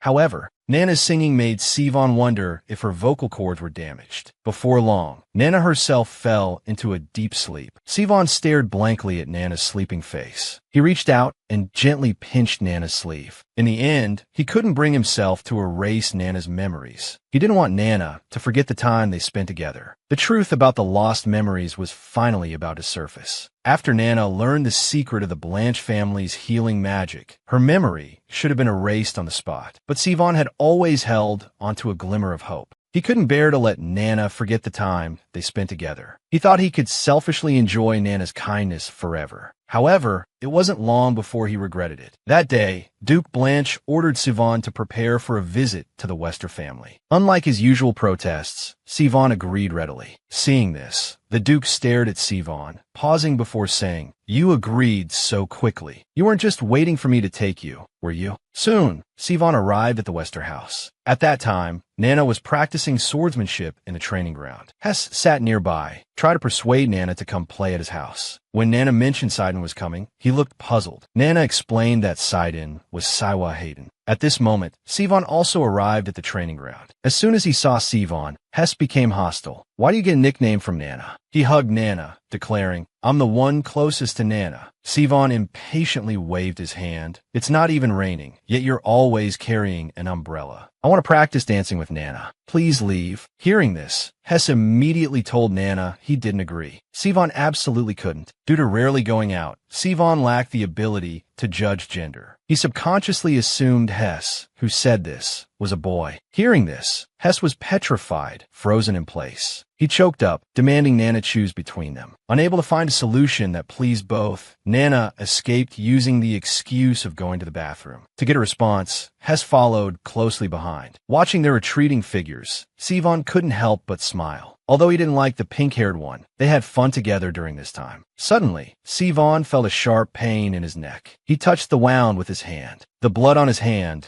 gave Sivan an ominous feeling. That night, Sivan still underwent cruel training. This time, he was forced to endure various wounds from soldiers and patients. Thinking it wouldn't heal easily, Sivan painfully laid down on the bed. At this moment, his face was covered in cold sweat from the pain. He wondered when Nana would come. Suddenly, he remembered Nana saying she wouldn't come today. Nana had agreed to go to Hess's house to avoid him making a fuss. Sivan couldn't understand what they could play with the stupid pink-haired one, but Nana said Hess was actually very smart. She had once seen Hess reading books about imperial politics. However, perhaps because his parents didn't like him reading, Hess never told anyone. Because of this, Nana thought of making a fountain pen for Hess, hoping he could freely do what he liked. Knowing Nana wouldn't come, Sivan fell into despair. He never thought he would depend on someone so much. Sivan gripped the blanket tightly. He tried to face the pain alone like before. He ordered himself to persevere. Just wait until tomorrow, and Nana would come. However, at this moment, all of Sivan's wounds began to tear open. Accompanied by a piercing cry, unimaginable pain consumed Sivan completely. Before he could heal, new wounds would constantly grow on his skin. As new and old wounds piled up, Sivan's mind was on the verge of collapse. Thinking that this pain would happen again in the future, unprecedented despair and fear instantly eroded his mind. Worried about Sivan's condition, Nana bid farewell to Hess and immediately teleported to Sivan's room. But the scene before her was unbelievable. Sivan was lying motionless in a pool of blood, covered in wounds. Nana tried to clean Sivan's wounds, but unlike before, they showed no signs of healing. At this point, she had lost the courage to live, allowing blood to continuously flow from her wounds. With a hoarse voice, she struggled to ask Nana to grant her request. "Kill me. Don't let me suffer anymore. Since you once said we're friends, I won't feel wrong dying by your hand." After speaking, she managed to sit up on the bed. "Right here. Cut my throat. Let me be free." Nana angrily told Sivan to stop talking nonsense. However, Sivan's response was a desperate roar. She accused Nana of not understanding how much it hurt, saying she'd had enough of this hellish life. Her breathing became labored and rapid due to the pain. Listening to Sivan's constant pleas, Nana hesitated, unsure of what to do. In the end, she said she couldn't do it. "Asking me to do this. Do you want me to wake up from nightmares? I won't be responsible for your death." Then Nana grabbed Sivan. Forcing Sivan's forehead against her own, she said, "Though I can't end your life, I can share your pain." With that, Nana chanted the activation spell for the magic circle. A blinding light enveloped them both. Sivan understood the meaning of Nana's words, but he couldn't stop her in time. Until the magic was completely finished, Nana finally let go. Her body also burst open. At this moment, Sivan's pain had disappeared, but he couldn't feel happy at all, because the harm he should have endured was now transferred to Nana. Sivan ordered her to transfer the damage back. Nana didn't agree. She wanted to wait until Sivan's magic power stabilized before transferring it back. Moreover, she had specially prepared tools to regulate magic power, which could greatly alleviate the symptoms. Unexpectedly, the next moment, the magic stone shattered in Nana's palm. Instantly, visible wounds began to appear continuously on Nana's body. Clearly, Nana had greatly underestimated the pain Sivan had been enduring all along. When she fainted in front of Sivan, Sivan suddenly went mad, losing control and starting to shout. Looking at Nana lying in a pool of blood, shock, despair, and fear kept swirling in her heart. Now Sivan could only place all hope in her healing magic. But no matter how she tried, she couldn't stop Nana's wounds from worsening. Seeing Nana's body gradually grow cold, Sivan felt truly powerless for the first time in her life. Tears kept flowing from her eyes. If only she had healing abilities like the Duke, how wonderful that would be. At this thought, Sivan's eyes lit up. He carried the badly wounded Nana and begged his father to save her. With the Duke's treatment, Nana successfully escaped danger. He was surprised that Nana could research magic to enhance holy magic, and even more surprised that she came to see Sivan every night. At the Duke's suggestion, Sivan also decided to erase Nana's memories. Although the Duke agreed that Sivan could keep the memories and only delete those related to healing abilities, Sivan chose to delete everything about himself because he didn't want Nana to remember him covered in wounds, and he didn't want to involve her anymore. Sivan placed his hand on Nana's forehead. As magic power was injected, Sivan entered Nana's mental world. The candles before him were the carriers of memories. Although curious about what good memories Nana had with others in the past, Sivan didn't rashly look into them. After finding memories related to himself, Sivan picked them up and reviewed the time spent with Nana. Then, frowning, he blew them out one by one. After finishing this, he sank the candles to the bottom of the water. Just as he was about to leave,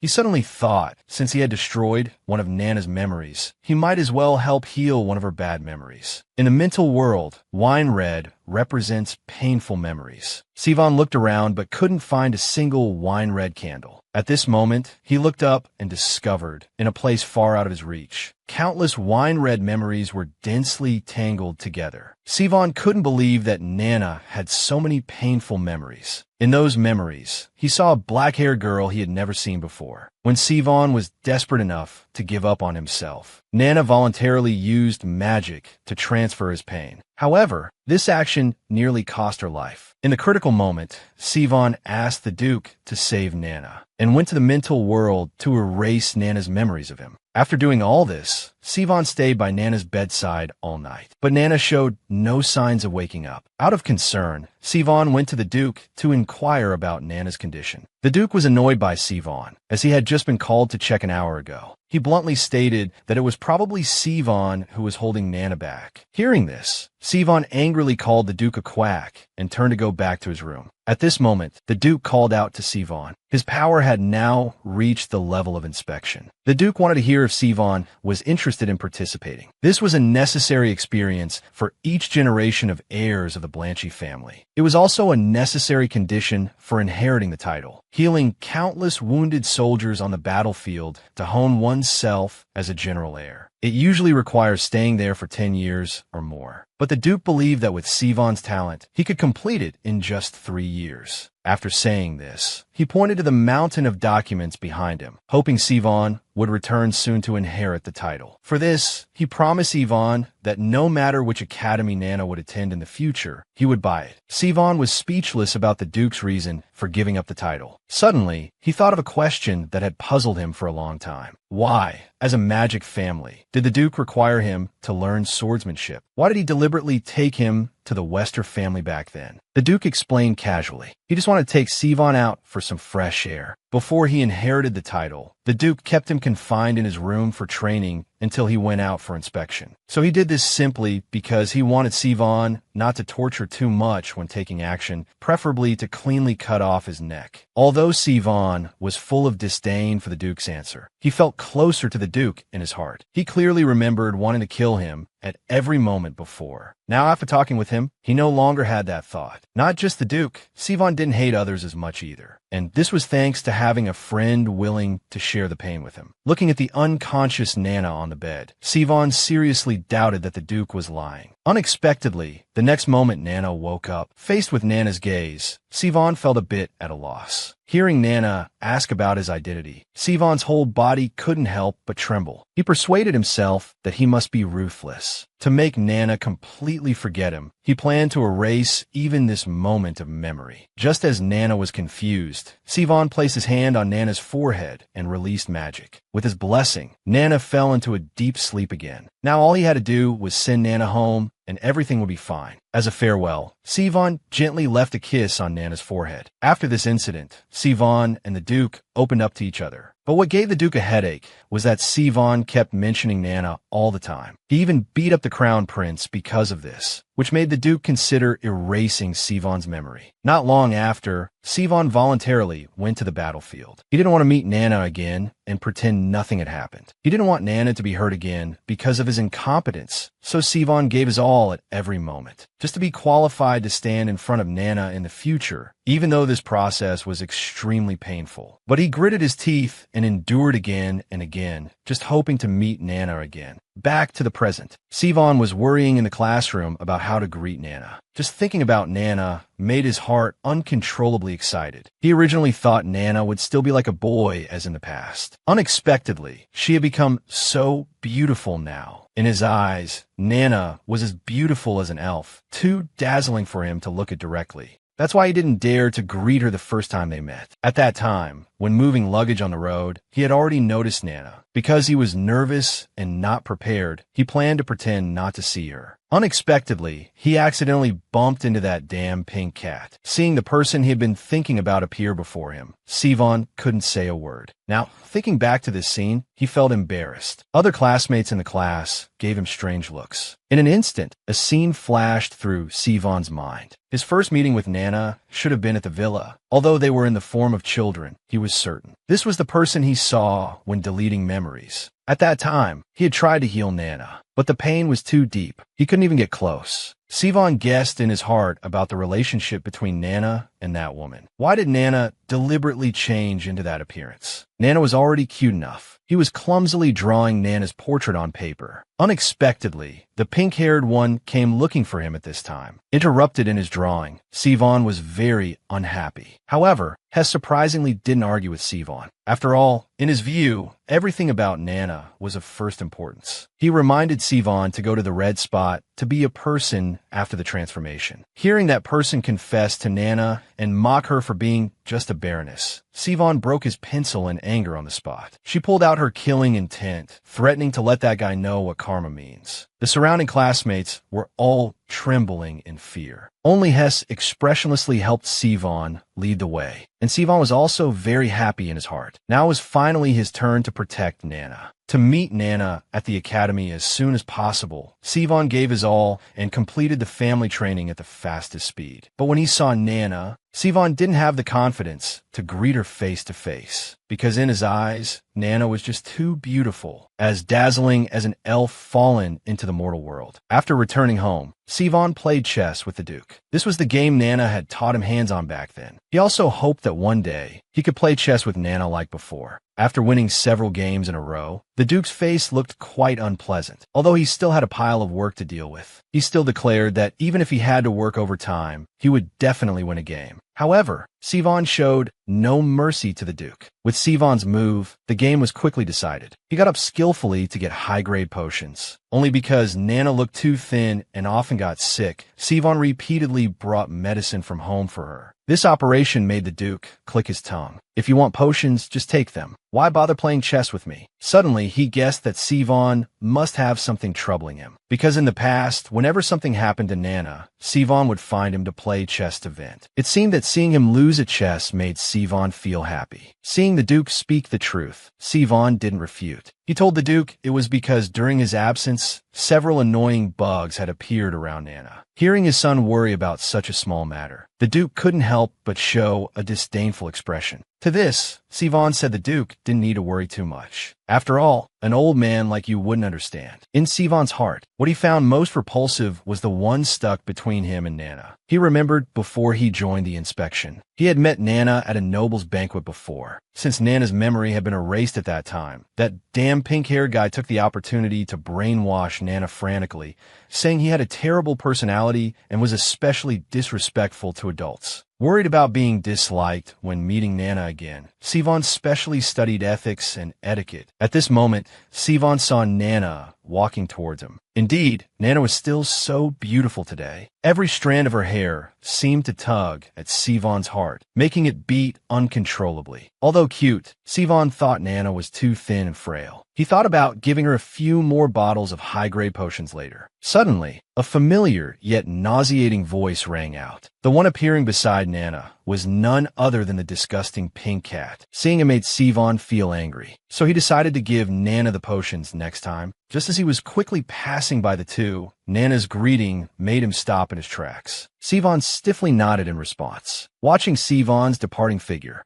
Hess wondered when Nana had become so familiar with Sivan. Moreover, why did she take the initiative to greet him? After learning that this was Sivan's request, Hess frowned in disagreement. He advised Nana not to indulge any of Sivan's requests in the future. Then Hess even muttered about throwing that damn lunatic Sivan into a mud pit. Nana couldn't believe Hess would say such a thing. At this point, Hess also realized his slip of the tongue. Thinking about how Hess always behaved shockingly after seeing Sivan, Nana could only attribute it to puberty. Although he seemed a bit aggressive, Nana felt that Hess was more confident this way. In the afternoon swordsmanship class, Nana was practicing with the Crown Prince as usual. The two were fighting neck and neck, attracting onlookers to stop and watch. Finally, the teacher's dismissal made those who had been slacking off become lively. Nana poured some water on a towel, then threw it onto the Crown Prince's face, saying, "Good job. Here's a wet towel to wipe your sweat." Unexpectedly, the Crown Prince was also prepared. Not to be outdone, he retaliated. This was their unique way of greeting after spending a long time together. But every time, they still couldn't help laughing out loud. Just as the Crown Prince and Nana were fooling around, a simpleton handed Nana a letter. Seeing it was a love letter, the Crown Prince immediately showed a playful expression. He teased Nana, saying she's becoming a celebrity now. Who knew the other side became anxious upon hearing this, roughly grabbing Nana's hand and stuffing the love letter back. The previously shy tone turned into a command, demanding Nana to pass the letter to Hess. Nana didn't care much, only sighing that Hess had been receiving more and more love letters lately. However, the Crown Prince was displeased on the spot. He angrily came to that person and questioned why they couldn't do this themselves. Although the Crown Prince's rebuke left them with a stiff expression, they quickly seized upon the soft target, shouting at Nana, "I'm just too shy to deliver it myself. You've helped other boys deliver so many times. Why won't you do it for me?" The Crown Prince turned to ask Nana if this was true. Upon hearing Nana's affirmative response, the Crown Prince's anger grew, and he was very disappointed in Nana's attitude. Someone had given Nana a love letter to pass on, but the Crown Prince was so angry he wanted to teach that person a lesson on the spot. It turned out the person wanted Nana to help deliver the love letter to Hess. Yet their attitude was extremely rude. Just because Nana had helped others before, this simpleton felt entitled to start moral blackmail, demanding that Nana must help him deliver it too. However, what really angered the Crown Prince was Nana's attitude. It was clearly the other person asking for a favor, yet she was willing to be bullied and swallow her pride. He couldn't understand why Nana would accept such a self-esteem damaging thing. Moreover, Nana should have quite a few suitors herself. Hearing this, Nana's face fell completely. "If you can't speak properly, just shut up." Learning that Nana really had no pursuers, the Crown Prince apologized awkwardly because he thought Nana was quite charming. So he subconsciously assumed she had many suitors. Nana fell silent after hearing this. Then she vigorously flexed her biceps. "Having strong muscles is my charm." The Crown Prince quickly stopped Nana from embarrassing herself. Turning back, he aimed his criticism at the simpleton. "I just can't stand Nana being ordered around by such a nobody."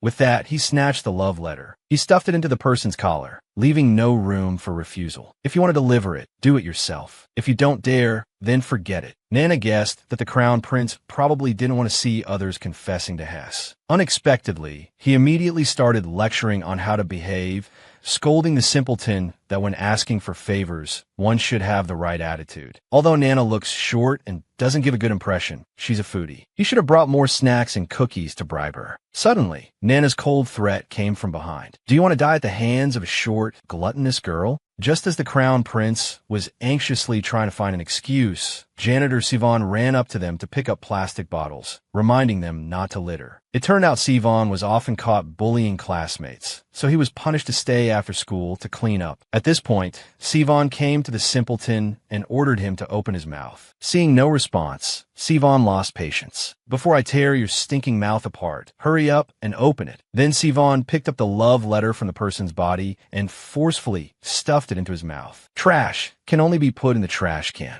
As the love letter was too dry to swallow, Sivan thoughtfully chased after him to give him water. Watching the two figures disappear in the distance, the crown prince showed approval of Sivan's behavior for the first time. Nana increasingly couldn't understand why the crown prince helped her get revenge. Was it his ego at work? Perhaps he just couldn't accept that there were others at the top of the food chain. So Nana told the crown prince that after becoming a knight, he'd face even more disrespect. Being so particular about everything would make life too tiring. But the crown prince still felt that such things shouldn't be seen as normal. Nana didn't bother arguing with him and turned to leave. Unexpectedly, the crown prince called out to her again. He wanted to take back his request for Nana to help him connect with Hess. He had been thinking about it for days. He felt that Hess wasn't quite right for him. Rather than continuing to dwell on Hess, he'd rather focus on practicing swordsmanship. Now his swordsmanship was about to reach the master level. Seeing the crown prince's genuine excitement as he raised his sword, Nana could hardly believe it. He had unintentionally ended the crown prince's love story. However, he didn't feel guilty at all. Instead, he felt like celebrating with champagne, because there was one less male lead for him to play matchmaker for. After returning to the dorm, Nana took a relaxing shower in a good mood. In the room, Hazel was fully focused on tinkering with something. Nana curiously walked over to take a look. It turned out Hazel was making handmade hair accessories. Each one had a flower pattern and was very pretty. He casually pinned the accessory in his hair. He invited Nana to be a model for his family's magazine. Nana politely declined. He thought Hess would be more suitable for this kind of thing. Of course, Hazel was 800 times willing for that, but he still suggested Nana give it a try. After all, his family had various styles that needed models. This punk style frightened Nana and made him shudder. He immediately ran out to ask if Hess was interested. Meanwhile, Hess was reading love letters in his room.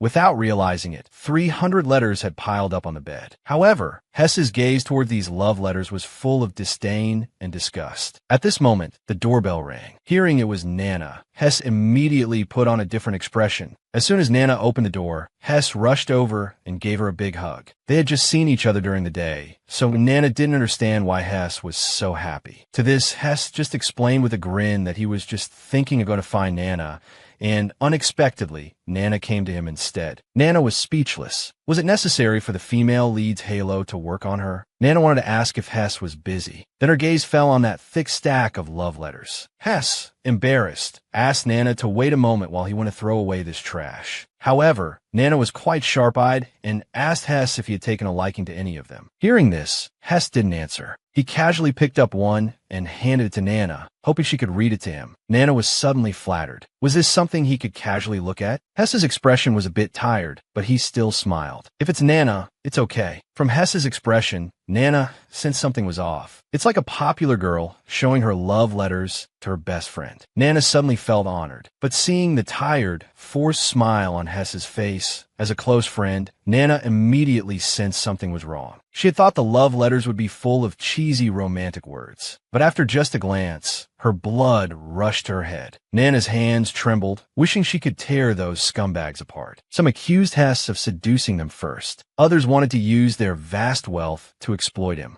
Even worse, some insulted Hess, saying he had nothing but looks. Nana knew well that many of these letters had been passed to Hess through her hands. She suppressed her anger, advising Hess not to overthink it. But Hess's attitude seemed somewhat self-destructive. Those people thought he was a flower for viewing, so they wanted to pluck him and keep him by their side. Nana was furious. Although Hess was indeed as beautiful as a flower, including his brother Callie, who was occasionally praised like this, but who dared to pluck him? She wanted to rip off their heads first. Suddenly, Hess hugged Nana tightly, whispering in her ear. He once thought that after leaving home, this kind of thing wouldn't happen again. But now it seemed nothing had changed. Those scumbags still disgusted him as always. Hearing this, Nana felt guilty. Her thinking had been too shallow, assuming that high popularity was always a good thing for Hess. She thought those pursuers were all as pure as in fairy tales, leading to some jerks hurting Hess's feelings. At this moment, Nana noticed that Hess had already sorted the love letters. So she asked Hess for them, saying she'd throw them away because they were dirty. In reality, she wanted to use any clues to catch these bastards. Since they dared to insult Hess, she didn't need to show mercy. Hess thanked her. Then Nana took Hess's hand, saying she'd take him to change his mood. She knew someone who could help Hess feel better. After explaining the situation to Hazel back at the dorm, he immediately showed an international friendly gesture to these scumbags and warmly greeted their entire families. Hearing his colorful language, Hess's mood finally improved a bit. Then Hazel suggested giving Hess a makeover, as changing one's look is like changing one's mood. It was also a chance to try his newly made hair accessories. Indeed, being the vice president of the beauty department, he had skills. After Hazel's styling, Hess looked even more beautiful than before. However, soon after, they both turned their attention to Nana. They gave her an adorably explosive bun hairstyle. Looking in the mirror, Nana thought if it could make Hess happy, she'd be satisfied. After taking photos, they ended up playing in a room until midnight. Early the next morning, Hess rushed to class in a hurry. Hazel woke Nana up as they were running late. Hazel directly pulled off the blanket. The sight before him instantly startled him. At this moment, Nana was still groggy and confused about the situation. With a broccoli-like head, she angrily walked towards the classroom. Classmates who saw her on the way couldn't help but laugh. It turned out that because Nana's hair was too fluffy, Hazel had used a magical styling tool last night. Nana felt like she wanted to die. Unexpectedly, she bumped into someone at that moment. Of all people, it was Eve. As soon as she saw Nana, she complimented her hair, saying it was super cute. Then she hugged Nana like a puppy. Nana couldn't understand why she'd run into this senior year weirdo at a time like this. Eve was unapologetic about it. She admitted she missed Nana and was lucky to not have missed such a cutie. She begged Nana to keep this hairstyle forever. Nana was speechless inside, wanted her to hurry up and leave. Fortunately, Sivan appeared just in time to save the situation. He had warned Eve not to harass Nana again, but she still hadn't learned her lesson. So after scolding her, he promptly pulled out his weapon, threatening to teach Eve a lesson. Eve was so frightened by his threat that she broke out in a cold sweat. The two began a chase in front of everyone. Nana had already embarrassed herself enough today. Thinking no one was paying attention to her now, she quickly tried to run back to the classroom. But just as she turned around, she was caught red-handed by the Crown Prince and Corey. The Crown Prince's unrestrained laughter immediately echoed through the sky. Even Sivan was shaking, trying hard to hold back his laughter. Seeing Nana's hair so fluffy it could be used as a treasure bag, the Crown Prince put a chocolate in it, telling Nana to save it for class. Surprisingly, it fell into her hair and disappeared without a trace. Seeing this, the Crown Prince laughed even harder. Nana, embarrassed and angry, borrowed Corey's blanket as a cover. In the afternoon, Nana found time to wash her hair, finally returning to normal. Thinking about the Crown Prince's mockery in the morning, Nana planned to get revenge on him during sword practice class. However, just as she was about to leave the changing room, she accidentally overheard other girls slandering Hess, calling him a flirtatious vixen who constantly seduced boys. Because the girl was beautiful, gentle, and kind, and was pursued by half the boys in school, she was slandered by other girls as a flirtatious vixen who constantly seduced boys. Coincidentally, these words were overheard by the girl's best friend, Nana. What era are we in? Still advocating that girls should be submissive and virtuous. These people might have pretty faces, but they clearly have no brains. The increasingly harsh criticism made Nana frown. Suddenly, a loud noise interrupted their discussion. It turned out Nana had kicked open a locker. She coldly questioned what they were just saying. Looking closely, two of them were classmates Nana had helped during the last exam. Nana's appearance made the two of them uneasy. They quietly explained they hadn't said anything bad about Nana. Of course, Nana knew this. She wanted to know who exactly said Hess was just for show. Whether he's for show or not, what does it have to do with you? Hearing this, the two stepped back, looking towards the purple-eyed leader. At this point, Nana raised her voice, sternly asking once again who it was. The remaining two were almost scared to tears by Nana. The purple-haired instigator finally stepped forward, impatiently questioning Nana. What does this have to do with you? We didn't say anything bad about you. Besides, even if Hess heard it, he wouldn't care. After all, she believed what she said was right. Anyone with eyes can see that Hess has no brains. Before she could finish, Nana grabbed her collar. It seems you've grown a brain. Despite being a 5-foot-tall little potato, Nana's aura at this moment genuinely frightened Purple Hair. She sneered and asked Purple Hair, "Are you smarter than Hess?" Purple Hair's self-esteem seemed to be hurt, embarrassed, and angry. She forcefully broke free from Nana's grip and accused her. "You look mentally unstable too. I thought you were decent, but you're even crazier than Hess. No wonder you're always hanging out with him. You two are a perfect match." Nana found Purple Hair's words puzzling. To her, it sounded more like praise and flattery. She was so plain-looking. How could she possibly be compared to Hess?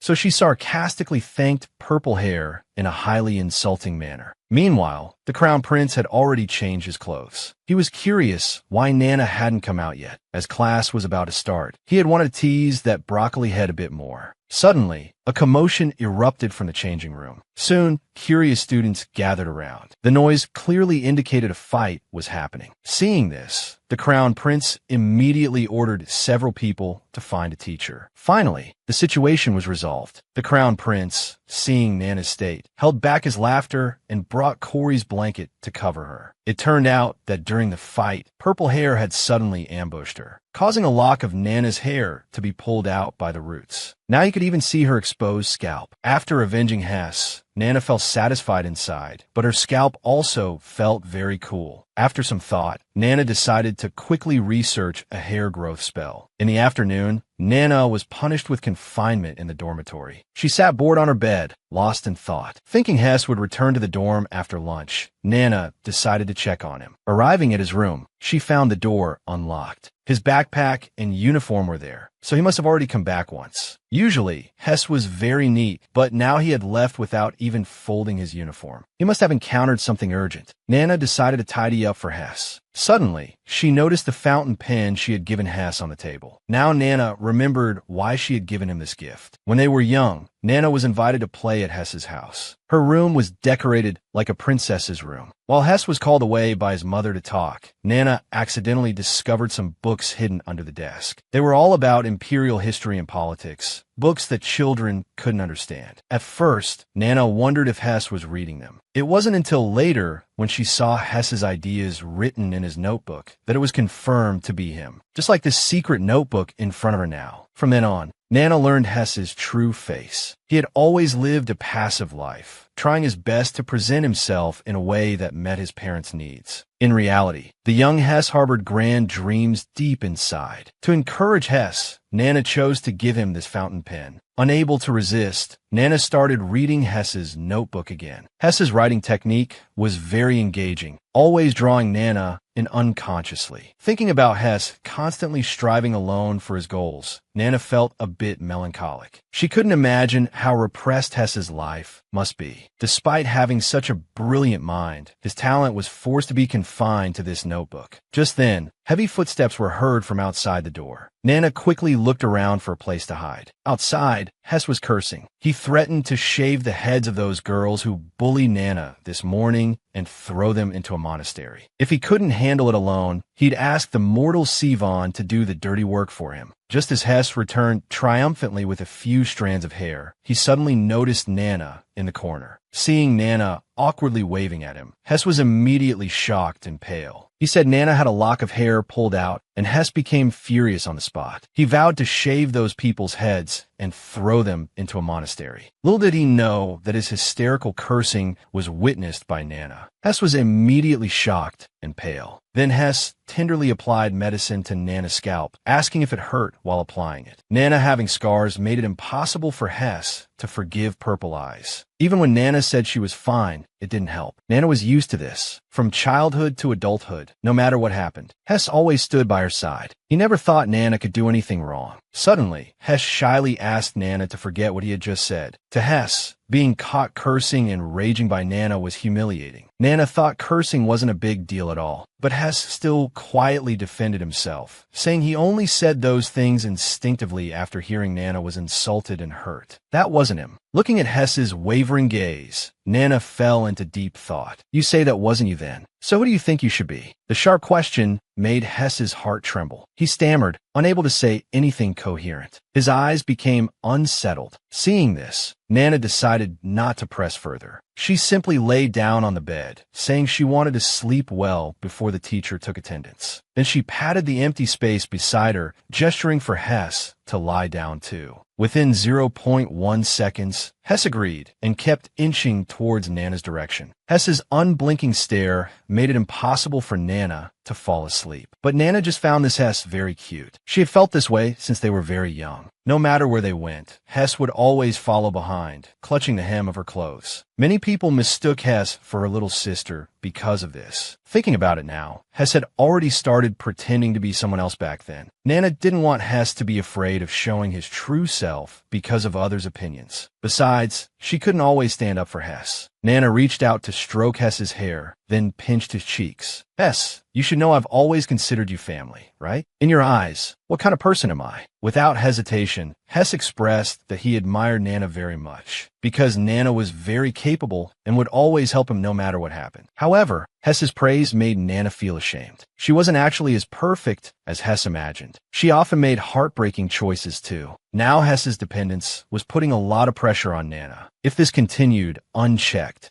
Hess's growth would also stagnate. When Nana expressed her hope that Hess wouldn't rely on her too much in the future, Hess's expression suddenly became panicked. He wondered why she was suddenly saying these things. However, this time Nana's attitude was unusually firm. She told Hess that she couldn't fulfill his dreams, because fundamentally, their goals were different. Although Nana worked hard and diligently, she actually didn't have much ambition. Her biggest wish was just to enter the Royal Knights and retire peacefully. But Hess was different. Although he outwardly seemed to only want to be a supportive spouse and parent, Nana knew that he had always craved power that could command the world. Hearing this, Hess didn't deny it, but he wondered how Nana knew. Nana vaguely attributed it to intuition. After all, she couldn't say she had sneaked a look at Hess's notebook and saw his meticulously planned improvement strategies due to concerns about the Empire's future. Seeing that Hess's gaze remained confused and perplexed, Nana had to steel herself and show Hess her selfish side. I can't always help you. Before you feel that I betrayed you, go find your own dreams. Hearing this, Hess felt as if his world had collapsed. He clutched the blanket tightly, trying hard to suppress his emotions, but he still couldn't control it. Tears kept falling from his eyes. Without Nana, he would feel scared. Couldn't he just remain childish for his whole life? Even if you ask me, I have nothing to say. It's all your own choice. Actually, Nana said these cruel words so that Hess could find his own way of life in the future. Hess hadn't realized that the wishes he sought were far beyond what his current efforts could achieve. Nana picked up the fountain pen on the table. She handed it to Hess. I gave you this pen originally to encourage you. Now I'm giving this pen to you again. The moment the pen was placed in Hess's hand, Hess regained his long-forgotten fighting spirit and ambition. Seeing it was getting late, Nana prepared to say goodbye and leave. Before leaving, she told Hess, I'm someone who needs help. Sometimes I want to find someone to rely on. I hope that person can be you. As soon as she finished speaking, Hess's eyes became excited. He incredulously asked Nana for confirmation. Faced with Hess's question, Nana smiled and gave an affirmative answer. After closing the door, Nana let out a long sigh. Although it was a reluctant move, she had indeed said heartless words to Hess. She just hoped Hess could understand her intentions. At this moment, Hess held that fountain pen. In his mind, he recalled Nana's encouragement when she gave him the pen as a child. He held it up like a treasure. Tears involuntarily flowed from his eyes again, but this time they were clearer and brighter than ever before. To let Hess find his own way of life. Nana had confessed her feelings to Hess. Although she viewed Hess as family, their goals and dreams were different after all. Nana couldn't be Hess's dependence for life. Moreover, she herself was an imperfect person who occasionally wanted someone to rely on, and she hoped that person could be Hess. Hearing this, Hess finally regained his spirit. The clear tears in the corners of his eyes signaled his determination. The next day, in the locker room, the news of Nana taking on 3 opponents spread quickly. As a result, he became a hot topic at the academy. However, Nana didn't guess the real reason people were talking about him. He thought it was because of the strange hairstyle Hazel had tied for him. Yesterday, busy comforting Hess, Nana had hastily used magic to grow some hair. Just then, the Crown Prince stopped Nana to greet him, mocking that Nana's hair looked like a fighting rooster. Nana first politely greeted Corey, then turned to question the Crown Prince about what he meant by fighting rooster. He angrily advised Nana to be more careful. Although you're tone deaf and people mock you for having an exploded broccoli hairstyle, you shouldn't become a school bully and engage in cockfights when you're insulted. With such moral character, you probably won't qualify to join the Royal Knights. Nana stared at the Crown Prince as if he were an idiot. He told him to hurry up and get lost. The Crown Prince promptly said goodbye after hearing this. Nana was annoyed by the Crown Prince's teasing. Why was he being treated as the bad guy? At this moment, a lollipop was held out in front of Nana. Corey offered the candy to comfort Nana, telling him not to mind others. He believed Nana wouldn't bully the weak. Nana took the candy and thanked Corey, thinking that Corey was indeed kind to him. They agreed to meet again during club time. That said, Nana felt it wasn't unreasonable to be called a school bully. Although those 3 were also in the swordsmanship major, their regular training couldn't compare to Nana's. When the purple-haired one rushed at him, Nana couldn't help it and dealt with the other 2 as well. However, being in puberty, he couldn't control his emotions, which seemed natural. It was probably due to the restless black flame dragon inside him. Suddenly, Nana realized he was in the public eye at that moment. Embarrassed and angry, he pushed all the blame onto the Crown Prince. Back in the classroom, Nana cautiously observed from the doorway. He wasn't sure if Hess would be too discouraged to come to class. Unexpectedly, the scene before him surprised Nana. The 3 girls from yesterday were unanimously apologizing to Hess. He wondered how Hess had managed to do this. Given the purple-haired girl's personality, she wouldn't easily back down. Fortunately, the issue seemed resolved. Both sides no longer appeared tense. Nana entered the classroom and greeted Hess. Seeing it was Nana, Hess immediately put on a smile and responded. His state gradually eased Nana's worried heart. At this point, Nana noticed that all 3 people had a bald spot on their heads. He clearly remembered only pulling the purple-haired one's hair yesterday. Hearing this, the 3 simultaneously cast fearful glances towards Hess. Before Nana could ask, Hess reminded them with consecutive elbow jabs, asking if they had something to say to his Nana. So, the 3 apologized to Nana for what they had said yesterday. Because Hess was beautiful and Nana excelled in studies, they were driven by jealousy to say things they shouldn't have. However, Hess's brain indeed wasn't very good. Before the purple-haired one could finish speaking, Hess interrupted his nonsense with a big slap, telling him not to say unnecessary things. Then Purple Hair continued to review. He said he chose swordsmanship because he respected Nana. Another girl foolishly contradicted. Didn't you say it was because of the Crown Prince? At this point, Nana was completely confused about what was happening. Yesterday's argument with Purple Hair was clearly about bad-mouthing Hess. So why was this person constantly apologizing to him? Nana was about to tell Purple Hair that there was no need to explain so much. Unexpectedly, Hess couldn't stand it anymore. He grabbed Purple Hair's collar and held his chin. He warned, no matter how much you respect Nana, he's mine, not yours. Nana was startled by Hess's change. His mind was in chaos. Although Hess was no longer hiding his true self, this transformation came too quickly. Nana even suspected Hess might have a split personality. At this moment, Hess noticed Nana's gaze. He smiled at Nana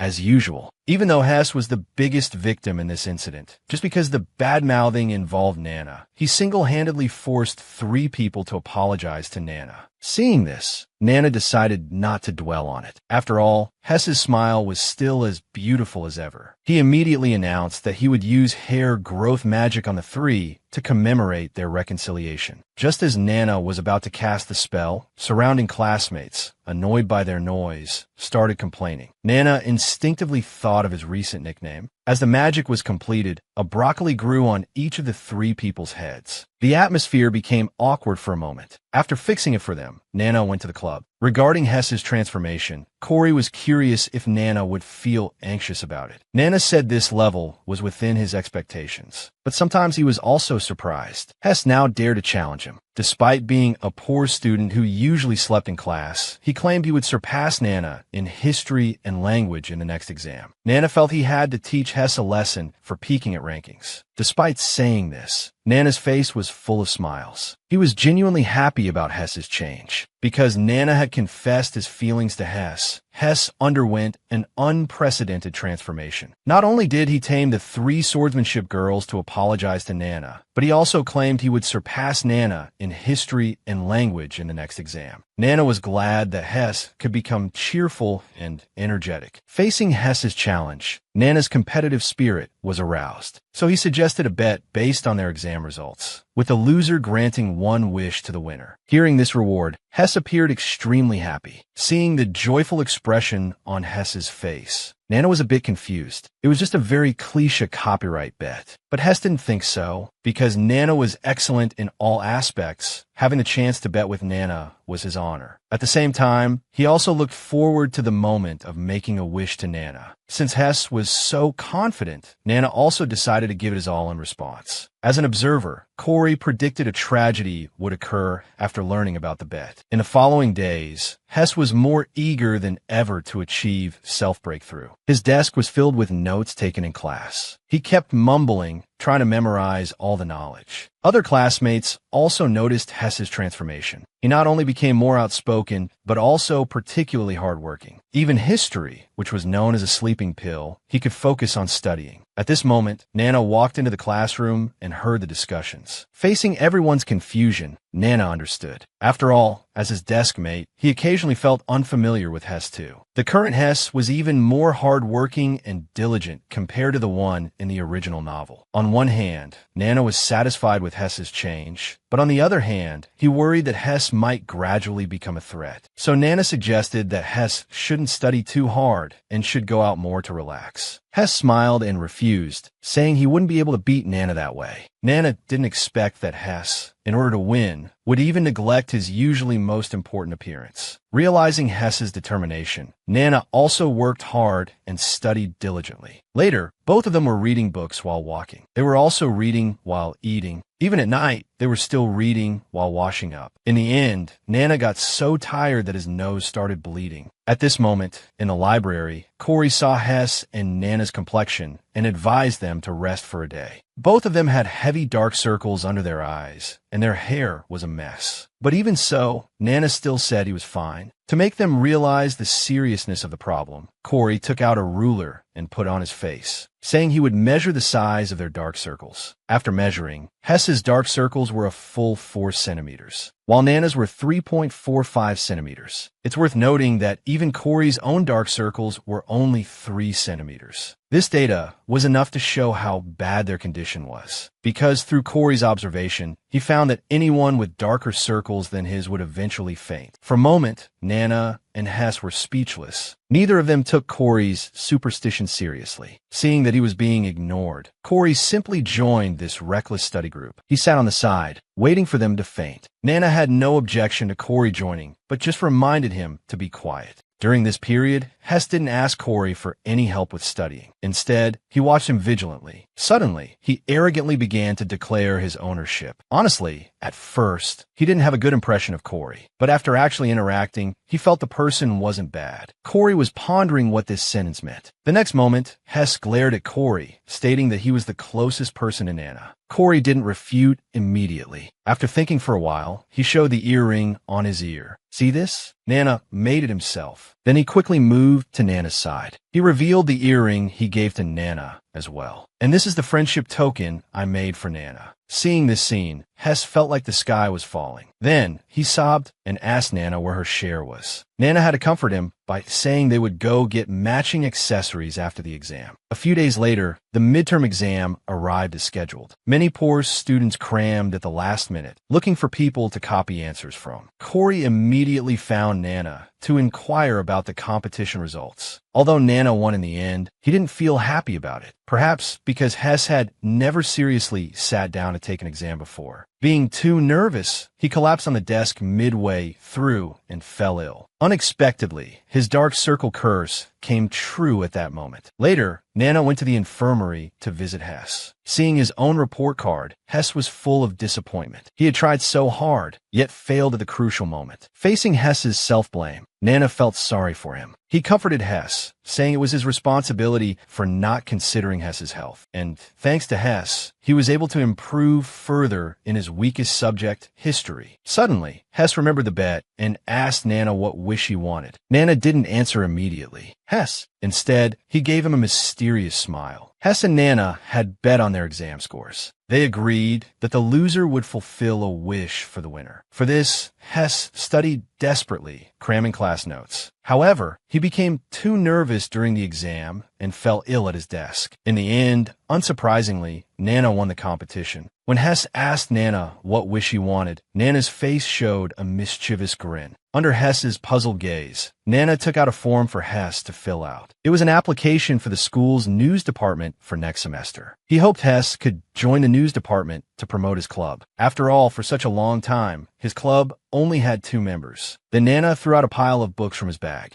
Hess discovered that the content of the books was all related to imperial political parties and political history. When he heard Nana's request to read them all and write reviews, Hess immediately felt resistant. Not only because the books were difficult to understand, but also because he had never written any reviews before. To make Hess recognize his own abilities, Nana had to confess that he had secretly read Hess's diary. Hearing this, Hess blushed with embarrassment. His diary contained many things he didn't want others to see. Nana explained that the first time he saw it was when they were young. At that time, he couldn't understand anything written in it. It wasn't until a few days ago, when he accidentally came across Hess's diary again, that he truly realized Hess's talent. But at this moment, Hess didn't want to hear any explanation. He buried his head in the blanket, begging Nana to quickly forget about his diary. Unexpectedly, Nana's next words startled Hess. The descriptions in the diary were so exquisite that he couldn't forget them. He believed that if it were Hess, he could definitely write the most perfect reviews. Seeing that Hess still couldn't believe it, Nana gently repeated once more, acknowledging that Hess's articles were indeed excellent. Hearing this, Hess momentarily forgot how to react. He had thought no one knew about his dream. All those days and nights of hard work were just for his own amusement. But now all his efforts were recognized, and by the person he liked most, Nana. After calming down, Hess agreed to Nana's request. At this point, Nana remembered he had made 2 wishes to Hess. So for fairness, Nana let Hess make a wish too. Hess nervously rubbed the book in his hands back and forth. He hesitantly spoke to Nana. He hoped Nana could promise him that even if he hated him or got tired of him in the future, he would never leave him. After saying this, Hess uncontrollably began to sob. Just thinking about Nana leaving him made him unable to suppress his feelings of sadness and fear. Seeing this, Nana hugged Hess tightly, patting his head to comfort him. In a while, they would go get matching accessories together. Nana sighed helplessly. Sure enough, Hess hadn't let go of what he had said earlier about not being dependent. At this moment, there was a knock on the door of the ward. Hearing it was Corey, Nana told him to come in quickly. He was feeling a bit hungry and wanted some snacks. Unexpectedly, as soon as Corey entered, he was shocked by the scene before him. Hess also anxiously sat up in bed. They saw blood flowing continuously from Nana's nose. Then he suddenly felt dizzy and collapsed on the ground. Seeing this, Corey joked that indeed, those with longer dark circles than him never end up well. Nana, lying on the ground, hadn't expected that just a 0.45 centimeters difference, and the curse still didn't spare him. Then Corey used magic to throw Nana onto the bed and ran out to help Nana ask for leave. After Corey left, Nana and Hess lay quietly on the bed without speaking. They tacitly used their peripheral vision to peek at each other's reactions, realizing they had the same intention. Nana and Hess couldn't help but burst into laughter. A few days later, Hess, recovering from his illness, returned home. Because before fulfilling his promise to Nana, he had to face his mother. Hess's father was a very old-fashioned and conservative person. He forced Hess to strictly adhere to the 3 obediences and 4 virtues. In his father's eyes, apart from dressing up, learning anything else was useless. After all, it wouldn't be of use after marriage. Once, his mother was very confident before marriage, but this caused his father's dislike. Under his father's daily harsh treatment, his mother's values became distorted. She believed that for a woman to be loved, she must lower her status and have a beautiful appearance to become her husband's pride. And to gain his parents' hypocritical love, Hess unknowingly hid his true self. By chance, Hess met Nana. Her orange hair and lively personality immediately attracted Hess. He not only learned swordsmanship, but also magic. Every move Nana made Hess feel envious. But what excited him most was what Nana said. Whether boy or girl, everyone dies in the end, so why care about so many complicated things?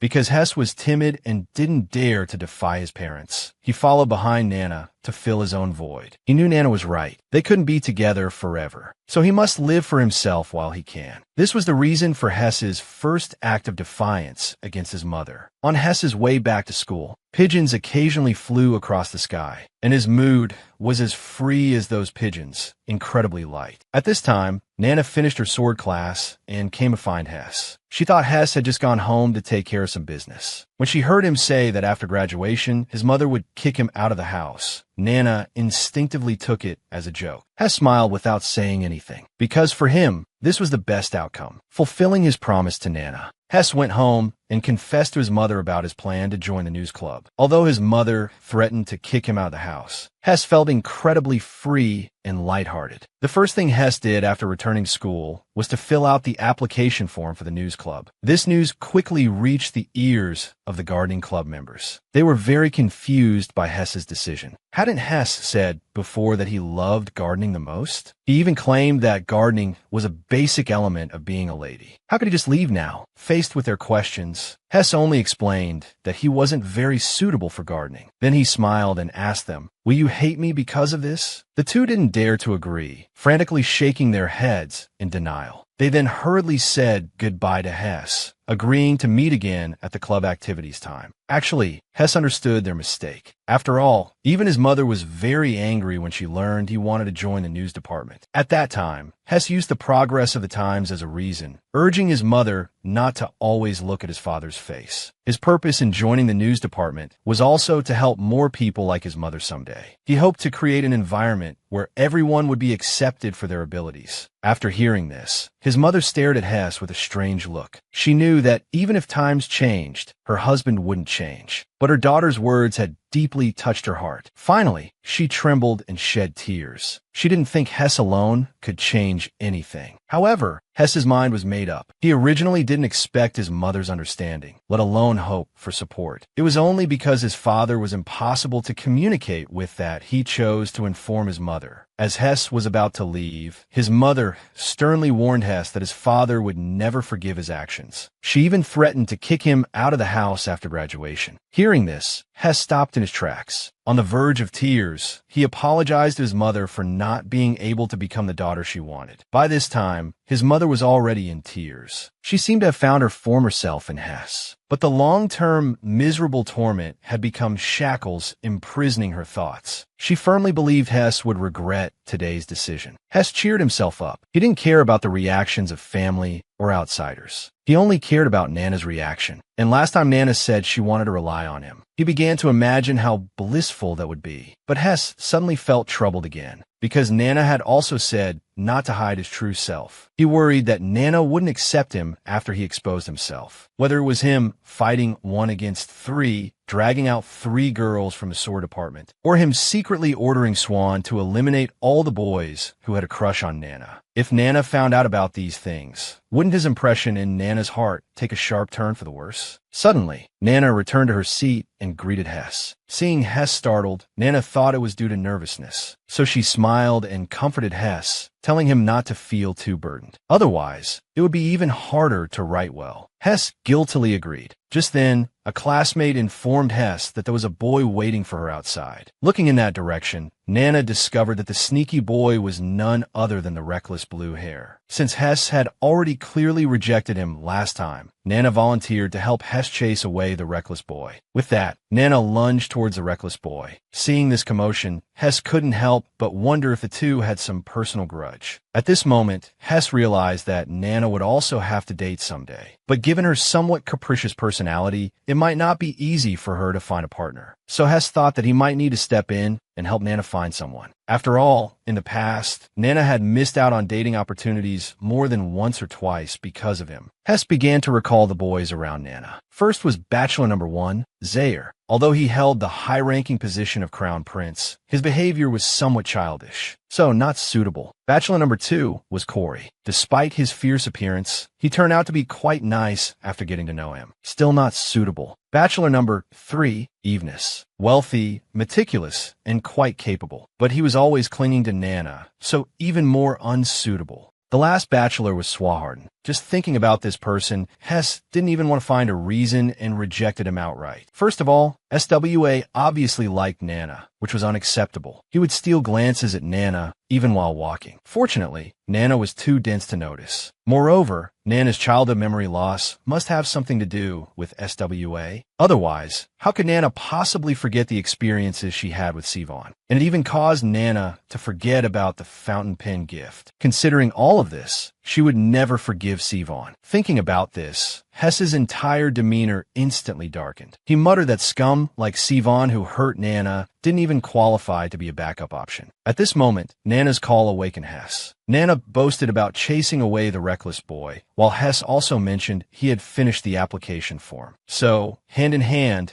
they went to submit the documents to the news department. The other classmates were stunned to see Hess switch between his dual personalities. On their way to the news department, Hess apologized to Nana in his heart. He couldn't agree to Nana dating anyone else. If there could only be one person in the world who could love Nana, then that person could only be him. Even if the other person was a handsome and capable giant dragon. It wouldn't do. Time flies, autumn leaves fall, and a year quickly passed. Nana and Hess both studied hard for their respective dreams. During the holidays, younger brother Callie had unknowingly grown taller. And now the third semester was also coming to an end. On the way, classmates sighed that it was really difficult for ordinary people to improve their grades, unlike some heavenly favored ones who could easily get first place. Suddenly, the two were startled by someone appearing in front of them, because the person they were just discussing was none other than Selena, who ranked first in the entire grade. After Nana helped Hess make changes, another year passed. Although on the surface, the two of them were still working hard as usual. Nana never imagined that Hess would unknowingly display such amazing power at the academy. During Hess's time in the news department, he won the admiration of many students with his excellent writing skills. Many professors also began to sponsor Hess's articles. As attention grew, Hess's articles had a huge influence on the school. If he emphasized bathroom hygiene issues, the school would specifically find people to clean them. If he mentioned students' misconduct issues, problematic students like Swan would be punished with cleaning duties. Now, Hess has become the most powerful spokesperson among students. He does his best to improve the school's environment and atmosphere, and he never abuses his power, except for occasionally targeting SWA and putting Nana on the front page column of the school magazine. At this moment, Nana saw herself in the newspaper and her hands trembled with excitement. These photos, even he didn't know where they came from. Although Nana was proud of Hess's growth rate, it didn't mean he would tolerate such behavior. Because in Nana's view, this was simply nonsense. What Deposit King Selena, double agent of the Swordsmanship Department and Magic Circle Club. Anyway, as long as the school magazine was published, Nana would always be the first special feature on the page. Amidst shame and anger, Nana guessed that someone must have passed information to Hess. He couldn't possibly write so much content on his own. Suddenly, the discussion of bystanders startled Nana. Hearing the voices of the Crown Prince and Corey, Nana quietly hid behind a potted plant. Corey skillfully took 6 copies of the newspaper at once. The Crown Prince wondered why he needed so many copies. To this, Corey explained, 1 for display, one for reading, one for collection, and the rest as backup for those three. At this time, Corey noticed that the Crown Prince also bought quite a few, and his uses were even stranger. One for reading, one for making fun of Nana, and the last one hidden to prevent Nana from snatching it away. Then the Crown Prince proudly told Corey that the next special feature on Nana was written by him. After Hess helped edit and polish it, it would be published in the newspaper. Nana was speechless about him. As a crown prince, he had nothing better to do than this all day. What angered him even more was that the crown prince wrote a lot of flattering rainbow praise about him in the article. Finally, Nana couldn't bear it anymore and stood up, ready to catch these two culprits who embarrassed him. He threatened them to hand over the newspapers in their hands so he could burn them. Seeing this, the crown prince and Corey quickly fled, one with swift legs, the other with instant teleportation, making it impossible for Nana to catch up. Just then, the third suspect, Eve, entered with light steps. He stated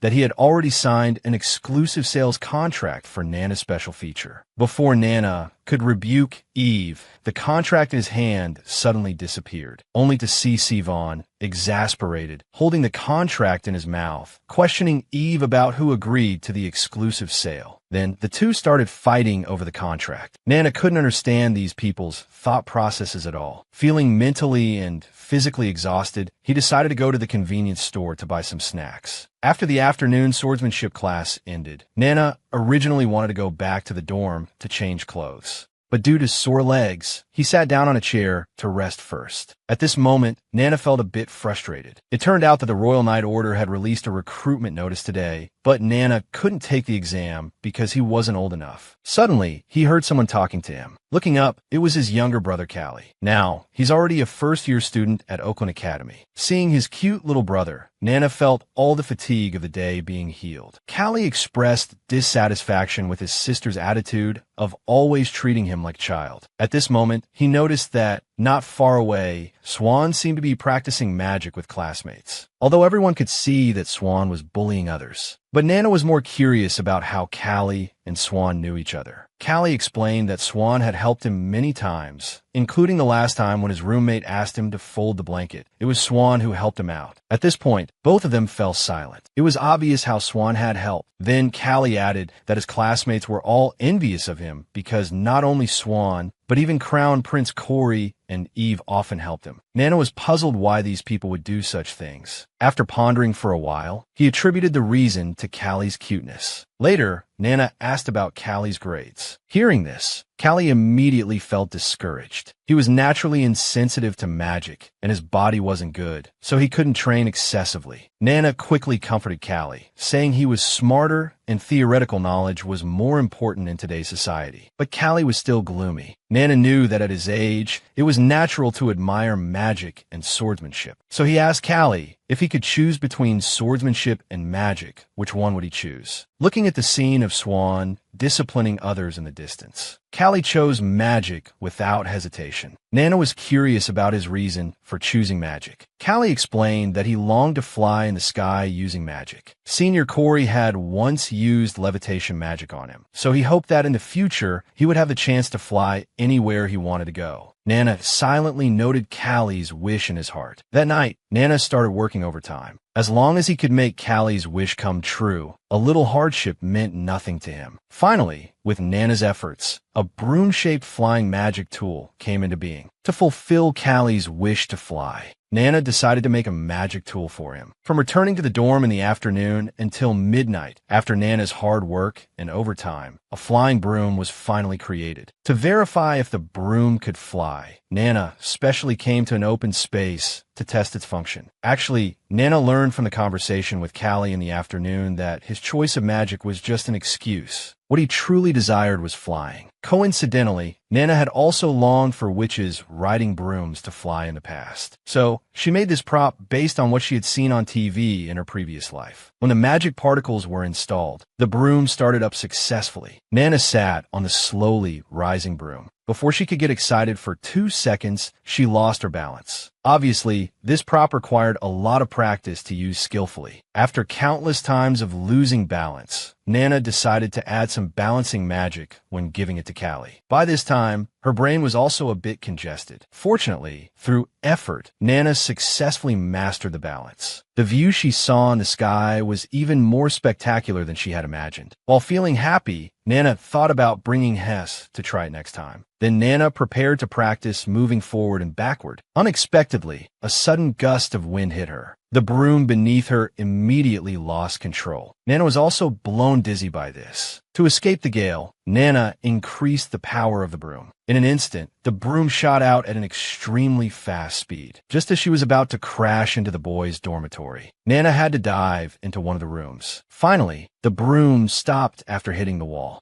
Luckily, Nana avoided injury at the critical moment using magic. At this time, Eve and Swan's puzzled voices came from behind. The two rushed forward to check on Nana's injuries. Nana explained that she was fine, just accidentally bit her tongue and bled a little. Seeing this, Eve immediately ordered Swan to heal Nana. Swan was very unhappy after hearing this. "You don't need to tell me to do such a thing. Moreover, you're in the way here. Can you get lost?" And so Eve and Swan started arguing, one sentence after another. Their noisy argument attracted the attention of the dorm manager. The approaching footsteps made everyone instantly realize the trouble, because according to school rules, girls entering the boys' dorm would be expelled. Fortunately, Eve reacted quickly. Under his instructions, Swan took a blanket and covered Nana with it. When the dorm manager opened the door, the scene before him left him dumbfounded. These two problematic students who were like fire and water were now hugging each other. Swan and Eve explained that they just had a small argument. Now, they were hugging to improve their relationship and make up. Meanwhile, Nana was squeezed between them, unable to breathe. Seeing that the dorm manager was still half doubting, Eve and Swan had to throw away their dignity and act enthusiastically. "Uncle, you misunderstood. How could we possibly bear to really argue with each other?" At this moment, an answer formed in the dorm manager's mind. He was so shocked that he couldn't even hold his notebook steady. Then the dorm manager noticed the broom on the wall. Swan explained that it was Senior Eve's collection. He usually likes to clean. At this point, she could no longer bear it. Her fingers kept pressing hard, almost breaking Eve's arm. Before leaving, the dorm manager advised the two with a disgusted look, "You can argue all you want, but is your brain okay?" Upon hearing this question, Swan's murderous intent spread instantly, scaring the dorm manager into a hasty retreat. After the dorm manager left, Nana emerged from under the blanket to breathe. Although Nana explained that she entered the room because of the flying broom, Eve still took it as Nana missing him too much, so she broke into his room in the middle of the night.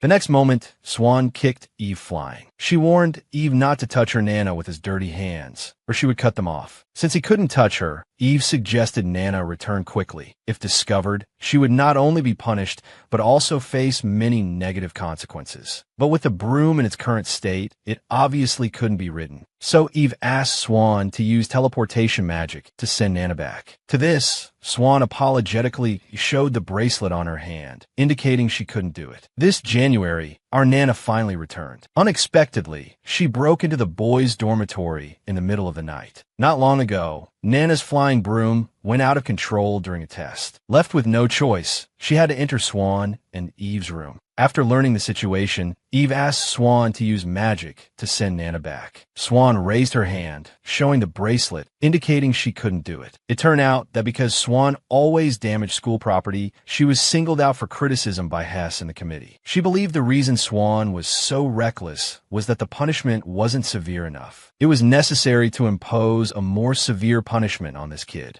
Since she likes to use magic to bully others so much, why not just restrict her from abusing magic? Swan complained to Nana, blaming that pink-haired girl for making her unable to use much magic. Just when they were at a loss for what to do, Eve suddenly thought of Corey. His room was just below them, but taking the stairs at this time might be discovered by the dorm manager. Swan pointed behind her. "We could just go through the window then." Nana also thought this was a good idea. Climbing walls wasn't a difficult task for her. Suddenly, a blanket covered her. Swan used magic to wrap Nana layer by layer. You just hit the wall. Besides biting your tongue, you might have other internal injuries. So we just rest well like this. Nana was initially resistant, but then Swan used a floating spell, making Nana instantly comfortable and indulging in it. Then Eve suggested that he carry Nana on his back. Swan slapped away his lecherous hand. She threw the flying broom to Eve. You just hold this and follow me. Then Swan stood on the windowsill. He was about to say to let him check if the window was closed first. Unexpectedly, the next moment Swan jumped down with Nana. She was holding a rope in her hand, with the other end fixed to the bed. Then Swan kicked the window open and swung into the Crown Prince's room. Swan raised her hand to celebrate her perfect landing. The Crown Prince behind her was quite startled. He scolded Swan, asking what was wrong with her, breaking into his room in the middle of the night. Before he could finish, Eve also came through the window. He greeted the Crown Prince with a smile. Then he reminded him not to shout, or it would be bad for all of them if the door manager came. At this moment, Corey, who was sleeping soundly, was awakened by them. He pointed at the cocoon behind Swan and asked what it was. As soon as he finished speaking, Nana poked her head out to greet Corey and the Crown Prince. After explaining the whole situation, Nana lay on the bed without saying a word. The Crown Prince stood by, mocking Nana. "Can this cocoon look at me?" Nana felt like dying from embarrassment. Originally, this magic was comfortable, and she deliberately didn't let Swan undo it. She never expected things to turn out like this. She asked Corey if she looked ridiculous. Corey comforted Nana, telling her not to overthink it. "You look cute like this." "Nana, in my eyes, you've always been a beautiful and lovely girl." Nana felt a bit embarrassed by the compliment. She thought to herself that Corey occasionally says such strange things. At this time, the other three were thinking about how to handle Nana's situation. The Crown Prince suggested letting Nana sleep in the dorm for the night, then turn her into a man to send her out in the morning. Or they could all accelerate and help her escape right now. After some discussion, the three agreed to let Corey take Nana back.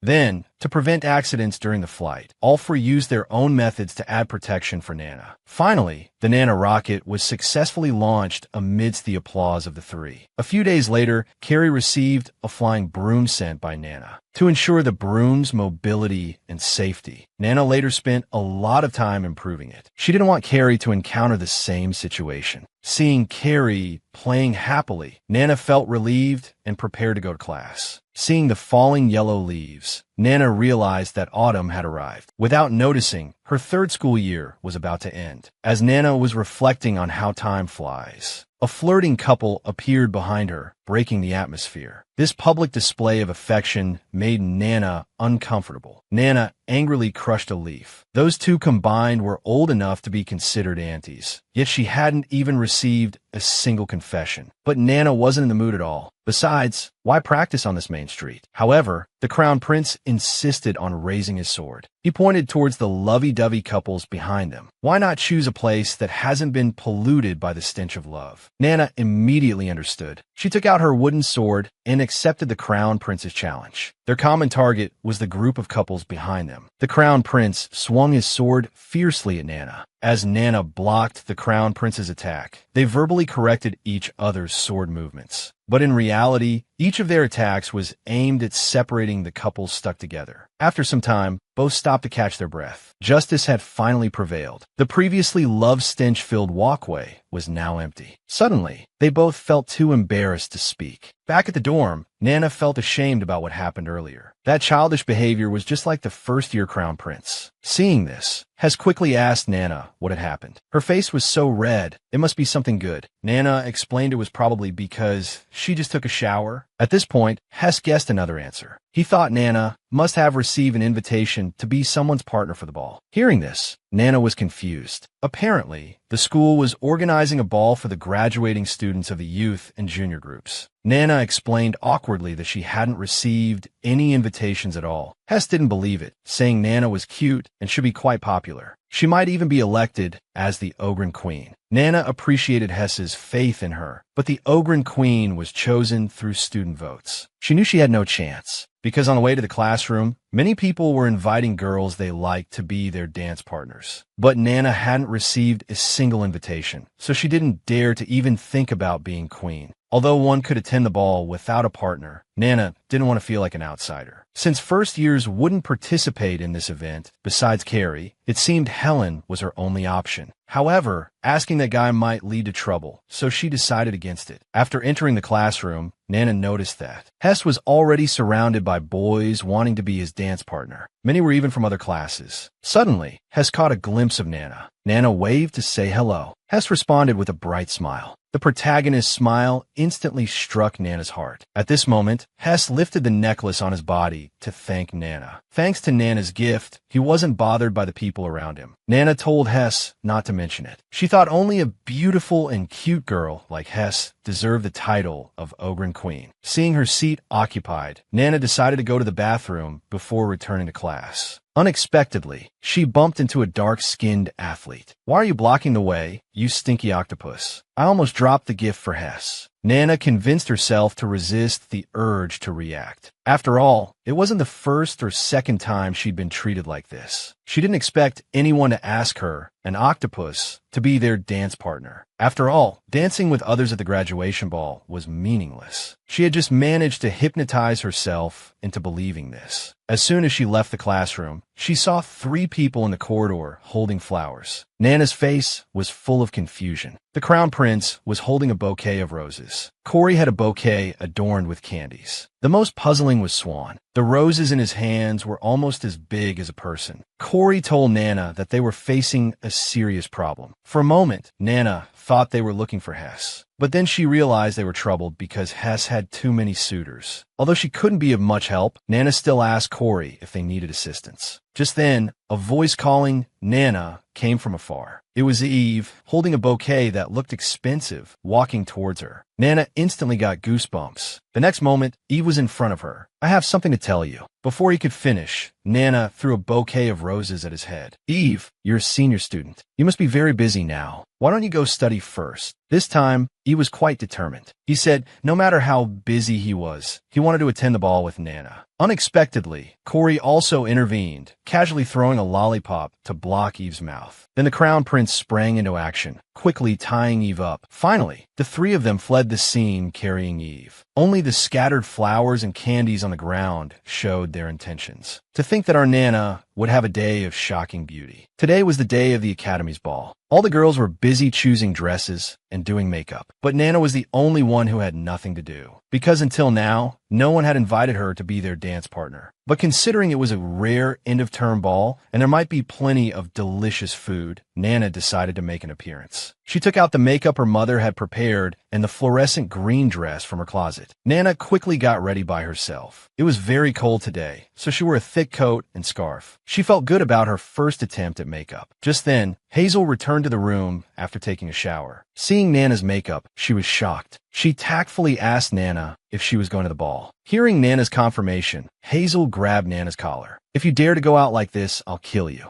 Nana was still confused. The next moment, Hazel stripped her naked. She rummaged through the closet and found an orange dress. Then, with Hazel's excellent makeup skills, finally, Nana's brand new look was born. Looking at herself in the mirror, Nana's eyes were filled with disbelief. Not only did the dress fit her figure perfectly, but even the hair accessories were just right. Hazel excitedly hugged Nana, praising her that with just a little bit of dressing up, she looked like a fairy. Before leaving, Nana wanted to grab a scarf, but Hazel sternly warned her not to ruin the look. She also told her not to rub her eyes, or else the makeup would be ruined. After escaping Hazel's nagging, Nana hurried towards the ball. Her steps were a bit rushed. After all, it would be terrible if all the food was gone. Suddenly, there was a splash of water from the direction of the pond. It sounded like something had fallen into the water, but with time running short, Nana didn't pay much attention to it. Finally arriving at the venue, Nana curiously surveyed her surroundings. She thought that this school ball was quite different from social balls in the outside world. Just then, she accidentally bumped into someone. It happened to be the dark-skinned athlete who had called Nana an octopus before. He turned around impatiently. Nana thought she was about to be humiliated again, but after seeing her, not only did he swallow his curse words, but he sincerely apologized to Nana for his carelessness. Nana felt relieved and went to find Hess, unaware that the athlete hadn't recognized who she actually was. When she found Hess, she discovered him chatting happily with Helen. Considering that Hess had rejected so many invitations, yet chose Helen as his dance partner. Nana couldn't help but wonder if something might happen between them. And this could be a good thing for her, because if these two got together, then in the future, Hess would always be meeting her as a sister-in-law. Not wanting to be a third wheel, Nana quietly left. At this moment, her gaze fell on the crown prince, who was alone in the hall. At this time, he showed no trace of his usual childishness. His red eyes sparkled like jewels. Nana was momentarily dazzled by this protagonist's aura. Then, Nana asked the crown prince why he was alone. The crown prince first heard Nana's voice, and then matched the girl in front of him with Nana. The crown prince was also stunned by Nana's appearance, unable to speak. Faced with Nana's question, the crown prince shyly turned his head away, stammering an explanation that Nana couldn't understand a word of. She continued to ask why the crown prince was alone. Where was his dance partner? Seeing that the crown prince still wouldn't speak, Nana guessed that he must be so engrossed in swordsmanship that he had lost interest in romance. So she asked about Swan and Corey's whereabouts. But the crown prince kept mumbling unclearly. Annoyed, Nana slapped him, saying, "Who are you even talking to like this?" The crown prince said that Corey had gone out to look for her because Swan said she had arrived at the venue early. After saying this, the crown prince covered his face and fled in panic. Nana was left standing there, confused about the situation. He could feel all of Nana's kindness towards him. It's just that Nana was emotionally slow and didn't understand his feelings. Not long ago, Nana had attended the Academy's graduation ball in full dress. She stunned her archenemy, the crown prince, to speechlessness. He ran away shyly. Nana was a bit puzzled by this. Then she set her sights on the food at the ball. She picked up a macaron and started munching on it, planning to eat while waiting for the crown prince to return. But after waiting for a long time, there was still no sign of the crown prince.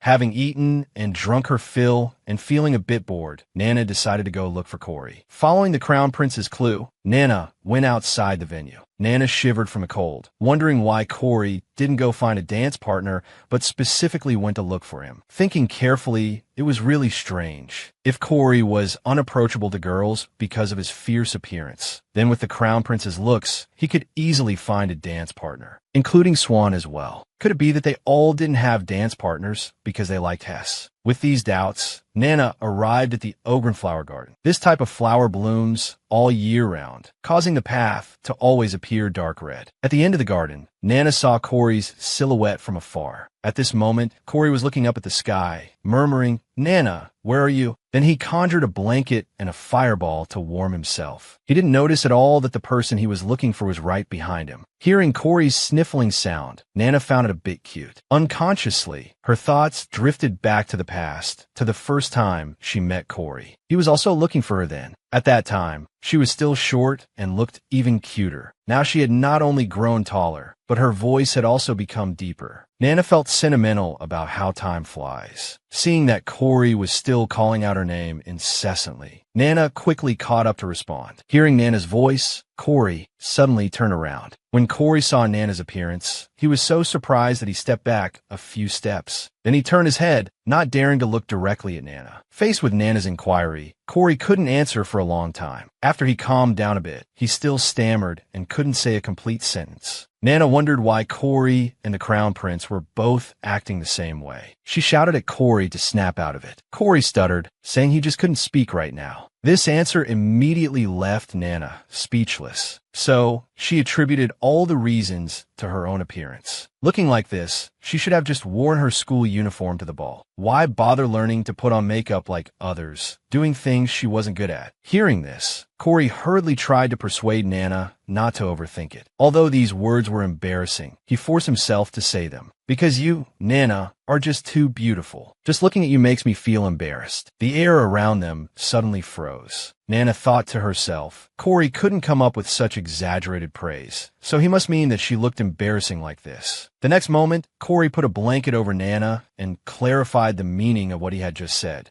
"I said this because you look very beautiful, so just understand it literally." Feeling the lingering warmth of Corey on the blanket, Nana realized that Corey always seemed to be particularly kind to her. But in his family, he had a sister the same age as Carly. Perhaps Corey was so good at taking care of people because he treated her like a sister. Thinking of this, Nana smiled with relief. Seeing Nana smile, Corey smiled as well. Because the weather was cold, he planned to take Nana back to the ball venue. On the way, he confessed that he had originally wanted to ask Nana to be his dance partner. Not just him, but even the Crown Prince and Swan had the same idea. Nana was completely incredulous. No wonder those three were waiting at the classroom door at that time. After learning the truth, she felt both flattered and surprised. Corey smiled and comforted her, saying it was all because Nana was just that good. While she was happy to receive such praise for the first time, Nana also noticed that the male leads were getting further and further away from Hess. So she advised Corey to choose his dance partner carefully next time. It would be more interesting to choose someone he liked rather than just a friend. Corey nodded with a smile. Suddenly, Nana remembered Swan. Although they knew each other in the past, they weren't close enough to be dance partners. So Nana asked Corey about Swan's whereabouts. Unexpectedly, Corey just smiled and said that Swan was already dead. If they went now, they might still be able to see his dead state. His stunning beauty had finally conquered everyone. Not only did it make Swan so excited that she jumped into the river, but even Eve tried every means to be alone with Nana because of it. Not long ago, Nana asked Corey about Swan's whereabouts. Unexpectedly, he replied that Swan was already dead. If they went now, they might still be able to see his dead state. When Nana and Corey arrived at the riverside, they found Swan lying motionless on the surface of the river. Nana panicked at the sight. However, just as she was about to rush over to rescue him, Swan suddenly turned over on the river surface. At this moment, Nana realized that Swan was actually still alive. Corey joked with a smile, saying it was only natural for Swan to become like this after seeing Nana's appearance. Hearing this, Nana felt a bit angry. Just a while ago, Corey had said that this outfit was beautiful, but Swan would rather jump into the river in such cold weather than look at her one more time. Little did she know that Swan in the river had already blushed so much that he didn't know how to react. Corey patted Nana's head, comforting her that she was indeed very beautiful right now. Then Corey raised his other hand. Nana misunderstood. "Swan, aren't you coming out yet?" As soon as he finished speaking, a strong magical flame poured out. Worried that Nana might be affected, she instinctively provided protection. In an instant, mists of water were blasted up from the river surface. Nana was a bit worried if Swan might be hurt. Only the bubbles on the water surface proved that Swan was still alive. The next moment, Swan poked his head out of the water. He advanced step by step towards Nana's direction. Nana didn't know how he could stay in the cold river water for so long. Perhaps it had something to do with the holy magic of the Blanche family. She was about to ask if Swan was hurt. Then a frozen rose was presented in front of her. Swan lowered his head in silence, maintaining the flower offering posture in front of Nana. Until Nana asked if it was for her, Swan responded with a weak voice. Seeing Swan's hand shaking and red, Nana guessed he must be freezing, so she confusedly accepted Swan's rose. Corey, standing nearby, patted Swan's shoulder meaningfully. "You look really pitiful like this, but I understand and forgive you." Just as Nana was about to speak, Swan suddenly ran back into the river without a word. Nana was very worried about Swan's behavior and hoped Corey could fish him out of the river. But Corey thought it unnecessary. Swan should be very happy and content now. Having said that, he took out a blanket and a wildflower from his teleportation magic and threw them over. After doing this, Corey advised Nana to return to the ball first, or she might be late. As for Swan, he would have to fend for himself. After Nana left, Swan shyly poked his head out. He really didn't expect Nana to be this beautiful. Back at the venue, Nana found the Crown Prince who had mysteriously disappeared earlier. They took a bunch of macaroon desserts to enjoy. Corey and Nana soon couldn't eat anymore, so they stacked the remaining desserts into a macaroon tower. Only the Crown Prince was trying his best to finish the remaining sweets, while educating the others not to waste food. Just then, Hess's exclamation was heard. It was Hess and his brother Helen. Hess couldn't believe that Nana would dress up so beautifully today. Originally, he was a bit worried about Nana's makeup skills. Then, Hess asked Helen to help take photos of him and Nana. At this time, an attendant whispered something to the Crown Prince. Apparently, someone was looking for him and Corey on some matter, so they had to leave for a while. Nana and Hess stayed at the venue. During the photo session, Helen was acting as the photographer on the side, but suddenly he stopped and interrupted the two. He asked curiously about the nature of Nana's relationship with Eve. Nana said it was just like acquaintances and friends. Hearing this, Helen angrily clenched his fist. He had happened to see Eve seemingly picking out clothes for Nana in a store earlier. Then Helen solemnly advised Nana that Eve person is absolutely no good. He's a dark and dangerous person with nothing but a pretty face. Who knows how many women have been deceived by him? When choosing a man, one shouldn't focus on his appearance. Just as Helen was speaking enthusiastically, Eve patted his shoulder from behind. Slowly leaning close to Helen's ear, he asked, "What exactly makes you think I've deceived many girls?" Casually tossing Helen aside like a stray dog, Eve put on a smile and complimented Nana, saying she looked especially beautiful today. Hearing this, Hess quickly ran over to protect Nana, keeping Eve at a distance from her. But Eve just whispered something to Hess. Then Hess simply dragged Helen away from the scene. Nana turned to ask Eve what he had done exactly. Eve smiled at Nana and said, "I just made up a little lie to be alone with you." Her graduation ball was finally coming to an end, although she wasn't chosen as this year's Ogren Queen of the Academy. In the hearts of a few people, she was the most dazzling person at the ball. Not long ago, Eve had used a lie to send Hess and Corey away to be alone with Nana. Nana couldn't guess Eve's intention for a moment. She stared at Eve with a puzzled look. She thought he might have some secret mission to execute, like before. The next moment, Nana's expression changed. Eve had somehow produced a large package and handed it to Nana. He smiled and asked Nana to open it and take a look. Nana was also curious to know what was inside that made it so heavy. As soon as she opened it, she saw some branded gifts. There were all kinds of necklaces, earrings, and jewelry. Not only that, but there were also many bags and shoes decorated with gorgeous gems. At this moment, Nana felt overwhelmed, but Eve seemed oblivious. He smiled and said this was a graduation gift for Nana. Hearing this, Nana quickly restored the package and asked Eve to take it away. Eve hugged Nana's shoulders and pleaded. He said these were all carefully selected gifts, and if she didn't want them, he would have to throw them away. Nana didn't fall for this at all. She pushed Eve away, thinking he would surely use this to make strange requests like hugging. Eve grabbed Nana's hand, promising he wouldn't do anything. These are just gifts. Nana was still half skeptical, so Eve simply put his hand on his own face. "I would never lie, because if I betray you, you'll definitely be angry with me." Nana immediately got goosebumps.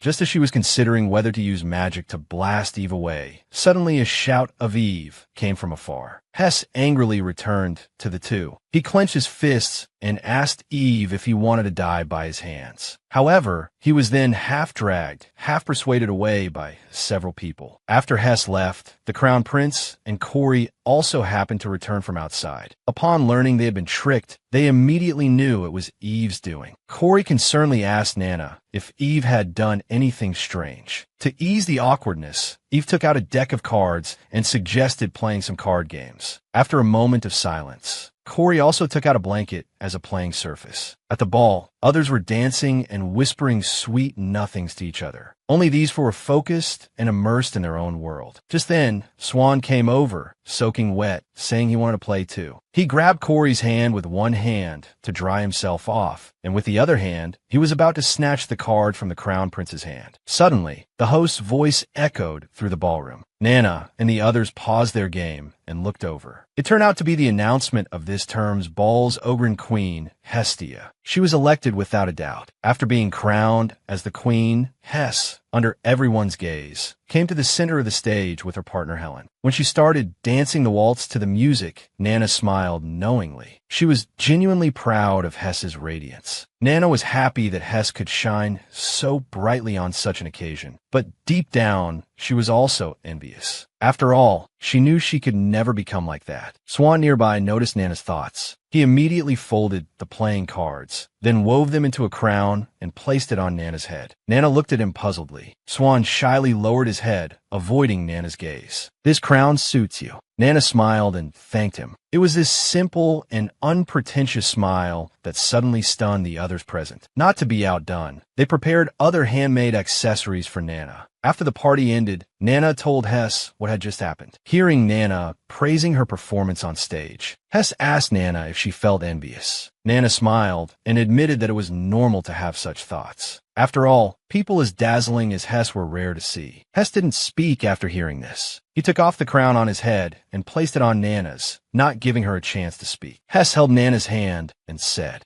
in his eyes, Nana was the most radiant person he had ever met in his life. After hearing these words, Nana was stunned for a moment. Whether Hess said this just to comfort her or not, Nana was moved to have a friend like Hess. Just a few days after his graduation ball ended, the holiday arrived as promised. Other students packed their luggage and boarded carriages to go home. But Nana put on her swordsmanship outfit to go subdue monsters. It turned out that because the school had organized too many activities recently, the schedules for the magic class and swordsmanship class had changed. Nana and the others had to stay at the academy to complete this semester's monster subjugation task before they could go home. Hess gritted his teeth in frustration. Why couldn't they go home on time for the holiday, but instead had to do this trivial task? Just as Hess was about to protest to the committee, Nana persuaded the three to leave with kind words, promising to return home and contact them as soon as possible. Then Nana went to the Ogren Mountains to search for monsters. The subjugation tasks of other groups were in full swing, but Nana was unusually relaxed and finished quickly. The task required killing monsters and collecting their dropped cores as materials. While collecting cores, Nana felt the monsters were getting fiercer day by day. Just then, she noticed a giant snake behind the Crown Prince, about to attack him. Nana immediately used enhancement magic and threw her sword. The sword successfully slashed the giant snake's head, and the noise finally caught the Crown Prince's attention. Nana rushed forward and questioned the Crown Prince about what he was doing. Why was he just standing there in a daze? Didn't he want to go home early? The Crown Prince apologized to Nana, saying he was lost in thought. Corey happened to teleport over. Nana complained to him about the Crown Prince being lazy and unhelpful. Seeing the Crown Prince silent and not as lively as usual, the perceptive Corey immediately guessed that something was bothering him. But when he asked, the Crown Prince pretended not to know and refused to say. At this point, Nana invited the Crown Prince to practice together during the holiday if he had time. The Crown Prince agreed. After all, they couldn't neglect training just because of the holiday. Corey volunteered to be the referee. Then the three discussed where to go play together. Suddenly, the Crown Prince said he had a good idea. He wanted to take this opportunity to show them his ice magic skills. Corey and Nana were a bit unenthusiastic after hearing this. One didn't want to do any physical activities, while the other complained that such places were too cold. Later, Nana arrived at the place to submit the cores. She saw whole boxes of cores being poured into a container. Then the container flashed with light and cast a spell. Nana finally understood that this was a magical teleportation device. She hadn't paid much attention to it before. The staff member realized she was a student coming to submit the task. He reminded her not to pour directly into this, but to put the cores in boxes to verify the quantity first. Nana asked what the cores were submitted for. Logically, even after processing, the cores had no practical applications. The staff member didn't know either. He was just responsible for transportation. Then, Nana asked where these cores were being sent. But the staff member knew nothing and advised Nana to leave quickly if she had nothing else to do. This suspicious answer aroused Nana's suspicion. She used magic to observe the flow of magical power. Finally, she determined that the teleportation destination was the top of the Ogren Mountains. After pondering for a while, Nana couldn't be bothered with these trivial matters. Even if she knew more, she alone couldn't change the Academy's intentions. So Nana returned home and began her holiday life. She went shopping with her parents after a long time. She accompanied Carrie and Helen in trying to make desserts. She shared interesting stories with Hess whenever possible. In the evening, Nana told Corey about her holiday activities and asked if he had decided when and where to go play. Unexpectedly, she learned from Corey that the Crown Prince couldn't make it due to some matters. Thinking about the short holiday, it was surprising how Crown Prince Shale had undergone such a dramatic change. Since the last holiday, it had become a routine for Nana, Corey, and Shale to go out together. They had made various plans in advance. But that day, Nana learned from Corey that Shale couldn't join them this time due to some business. Finally, Nana and Corey met at the library. They agreed to finish their holiday homework together, but soon Nana fell asleep on the table. Seeing this, Corey sighed softly. Then he conjured a blanket and gently draped it over Nana. Just then,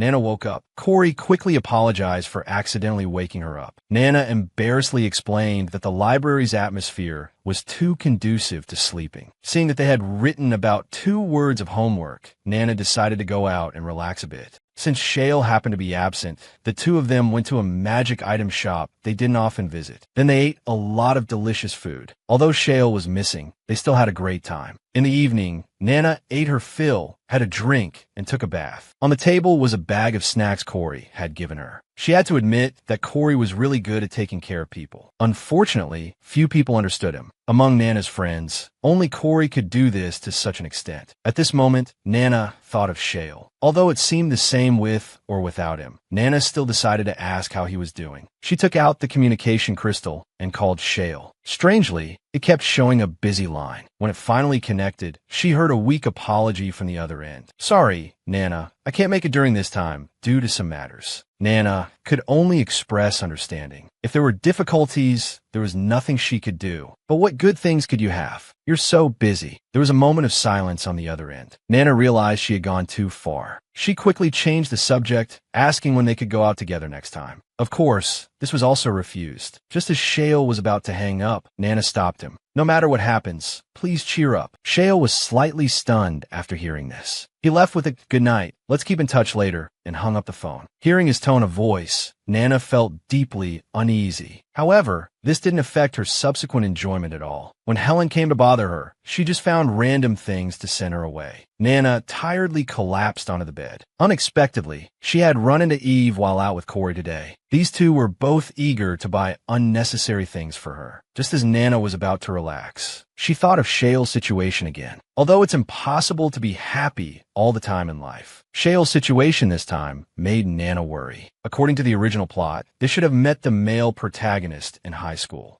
Unlike the kind and naive Shale from middle school in the original story, his personality was very cold, similar to Eve's situation. For people to change, there usually needs to be a big trigger. But she didn't want Shale to become like in the original story. Suddenly, a pebble hit the window, attracting Nana's attention. Thinking it was Helen's prank, Nana impatiently opened the window. As soon as she looked up, she met Shale's gaze. He looked calmer than ever before. Under the cover of night, those blood-red eyes seemed even clearer. "Long time no see. Nana, I have a favor to ask you. You said you could interpret magical device records, right?" Seeing Nana nod, Shale took out a stack of documents from his chest. "Can you complete these by the day after tomorrow?" Nana briefly looked through them and said she could finish by tomorrow. Shale nodded. "That's best. As for the payment, I'll give you whatever amount you want." Nana found it strange. Shale seemed to be under enormous pressure. "Don't be so serious. Just bring more royal desserts when you come tomorrow." As soon as she finished speaking, Shale immediately teleported away. From their conversation just now, Nana could sense that Shale was trying his best to talk to her in his usual manner. He forced a smile. His eyes were empty, nothing like before. He didn't even say goodbye. Nana tried hard to suppress her unease, convincing herself that maybe he just encountered some troublesome issues. The next day, Nana started working on Shale's request early in the morning. The specific content was mainly checking the exact activity times of certain people in the palace. For example, when they went to the garden, when they ate, and so on. But these alone weren't enough to deduce Shale's troubles. In the evening, Nana looked at these reports puzzled. She thought maybe she was overthinking and Shale was just busy with some trivial matters. Just then, Pebbles hit the window again. As soon as she opened the window, Shale darted in from outside. "Sorry for being rude. Where are the report results?" Somehow, Nana felt his complexion was even worse. "Here are the promised royal desserts." Shale urgently took the documents and started flipping through them. Nana began to taste the desserts. Nana found each piece quite satisfying. Just as she was about to offer one to Shale, she turned and heard him crying. His hands holding the documents were trembling uncontrollably. Tears were soaking the papers drop by drop. Then he covered his eyes with his hands, trying to stop the tears. Nana was stunned for a moment. She didn't know what happened and didn't know how to comfort him. When Shale left, she saw his eyes filled with murderous intent. Nana wanted to ask what was wrong, but couldn't bring herself to.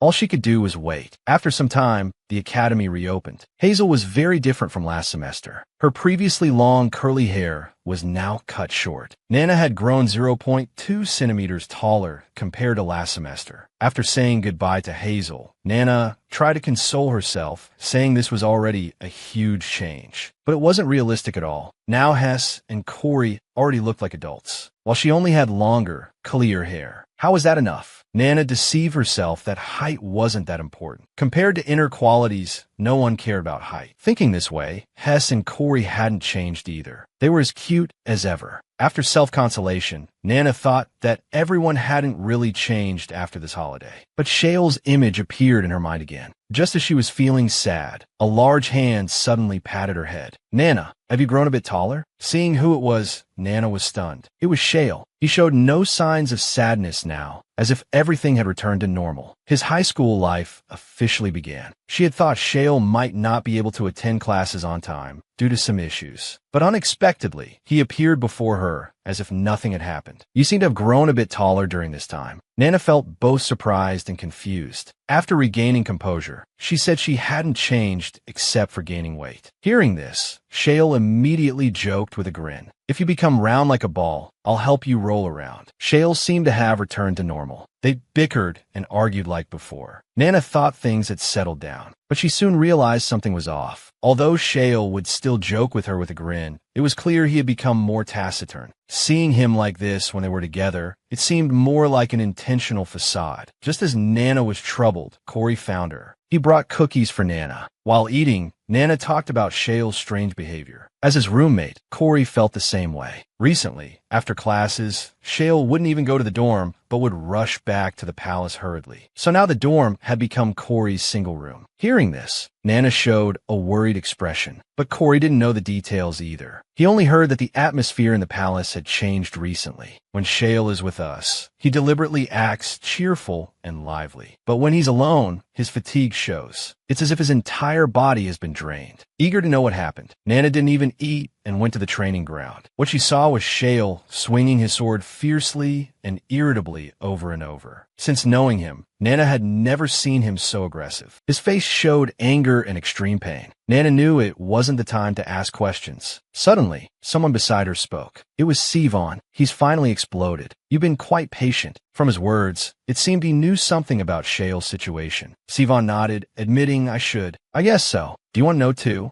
But Nana hesitated. Digging up a friend's information wasn't a glorious thing. She decided to ask Shale directly. Sivan ignored this and continued. "Shale probably went to the bathroom. Seeing how urgently he left, he might be constipated these days." Nana wanted to punch Sivan right there. She was being so sincere, and he was still joking at a time like this. Before she could react, Sivan handed her a sandwich. "Take care of yourself first. Don't skip meals." Hearing Nana say she had no appetite, Sivan looked at her. His gaze made Nana uncomfortable. Before, Sivan wouldn't even dare to look directly at Nana. After staring at Nana for a while, Sivan started chanting a holy magic spell. Nana was confused and stepped back in fear. The next moment, her appetite was stimulated and her stomach growled. Seeing this, Sivan pulled out a table full of sandwiches. After class, Nana had agreed to have dinner with Hess in the cafeteria, but because of some business at the editorial department, Hess had to leave early. Maybe because of the holy magic, Nana felt hungry no matter how much she ate. Suddenly, there was a commotion in the cafeteria crowd. It turned out Shale had arrived. Shockingly, his black hair had been dyed light brown. Shale sat down across from Nana. To Nana's confusion, Shale explained he just wanted a change of mood. But Nana knew it wasn't that simple. Finally, she couldn't bear it anymore and asked the question in her heart. "I heard you've been rushing back to the palace after class lately. What exactly happened?" Hearing this, Shale put down his fork. His expression also became serious. "Corey told you, right? Since that's the case, I also have something to ask you." Shale had dyed his black hair light brown. Nana finally couldn't help but ask the question in her heart, why he hadn't been returning to the dorm lately and had to go to the palace. Hearing this, Shale didn't answer. Instead, he asked seriously, "Corey told you, right?" Realizing the seriousness of the question, Nana hesitantly nodded. But then, Shale stammered and couldn't say a word. He just inexplicably apologized to Nana. The topic suddenly stopped. Nana was unhappy and pressed Shale about what was going on. If not for his status as the crown prince, Nana would have stabbed him with a fork. "Speak up, or the mood will get worse." Shale bitterly rubbed his forehead. "If I talk about it, I won't be able to stop thinking about it. At the academy, I want to forget about this as much as possible. For a moment, Nana didn't know what to say. Then, Shale stood up with his plate. Let's go for a walk after eating. But Nana clearly didn't see him eat more than 2 bites. After disposing of the tray, he instantly returned to his seat. Have you finished eating now? Learning that Nana wasn't full yet, Shale simply lay down on the table to sleep. He buried his face in his arms and didn't wake up even after Nana finished eating. From that day on, Nana noticed Shale becoming increasingly cold. The smile gradually disappeared from his face. Instead, there was an almost uncontrollable killing intent. The once innocent Shale had unknowingly disappeared. To find out what exactly happened, Nana secretly asked others to investigate Shale's background, but the results were fruitless. According to imperial mythology, the first emperor ate a dragon's heart to obtain the powerful force of black magic. But unlike the Blanchy family's white magic, black magic isn't innate. It requires a ring that can provide black magic to use it. In other words, even Shale, who focused on swordsmanship, could use black magic if he obtained such an item. But that item is a family heirloom passed down through generations of royalty. To forever possess this power, the royal family still practices inbreeding. Could it be that Shale was doubting his own birth because of this? Nana didn't know the specific reason. In her previous life, she always wanted to help her traumatized brother, thinking she could surely find a way to solve the difficulties. But her brother always avoided her, hiding things, and the response was always, even if you help, it's useless. Complex emotions suddenly welled up. Nana thought she and Shale were close enough, but being pushed aside at a critical moment still made her feel regretful. The next day in swordsmanship class, Nana practiced with Shale as usual.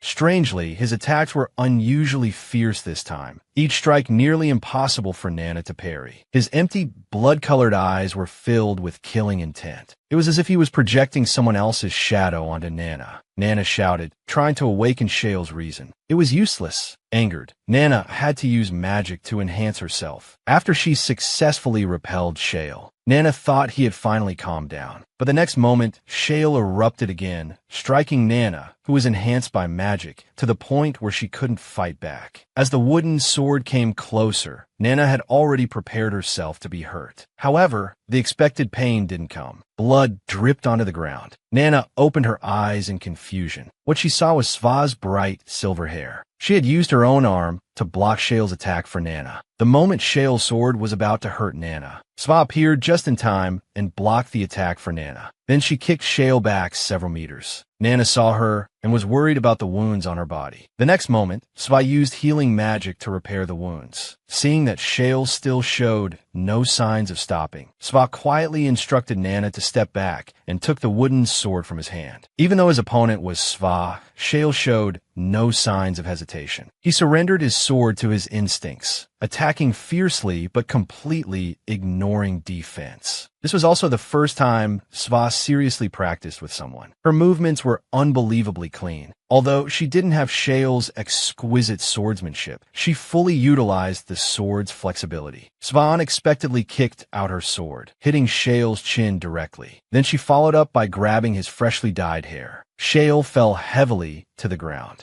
Just as he came to his senses and tried to get up, Sva leaped high, preparing to deliver the final blow. Shale raised his sword to block. However, as Sva's sword came down heavily, the wooden sword in Shale's hand shattered instantly. He looked up in shock. What he saw was Sva's excited face. Then Shale was kicked and fell to the ground again. Sva first put Nana's sword aside, then started kicking Shale fiercely. She picked up a bucket of water and poured it over Shale's head, warning him not to be so pathetic and to wake up quickly. If this happens again, do you believe I'll destroy the Empire? The successive bombardments finally made Shale somewhat clear-headed. He immediately looked at Sva and Nana behind her. Guilt and self-blame instantly enveloped his entire body. After Sva treated Shale, he awkwardly explained that the previous behavior was all at Shale's own request. Seeing the recent violence, Nana of course didn't believe it. Afterwards, Sva asked Nana if she was hurt. Although Nana said she was just a bit tired, to be on the safe side, Sva still gave Nana a full body treatment. After doing all this, he didn't let Nana leave. Instead, he suddenly pulled out a shiny ring. Sva explained that this was a ring imbued with healing magic while putting it on Nana's finger. But when she saw the ring on her ring finger, Nana was instantly terrified. She unceremoniously took off the ring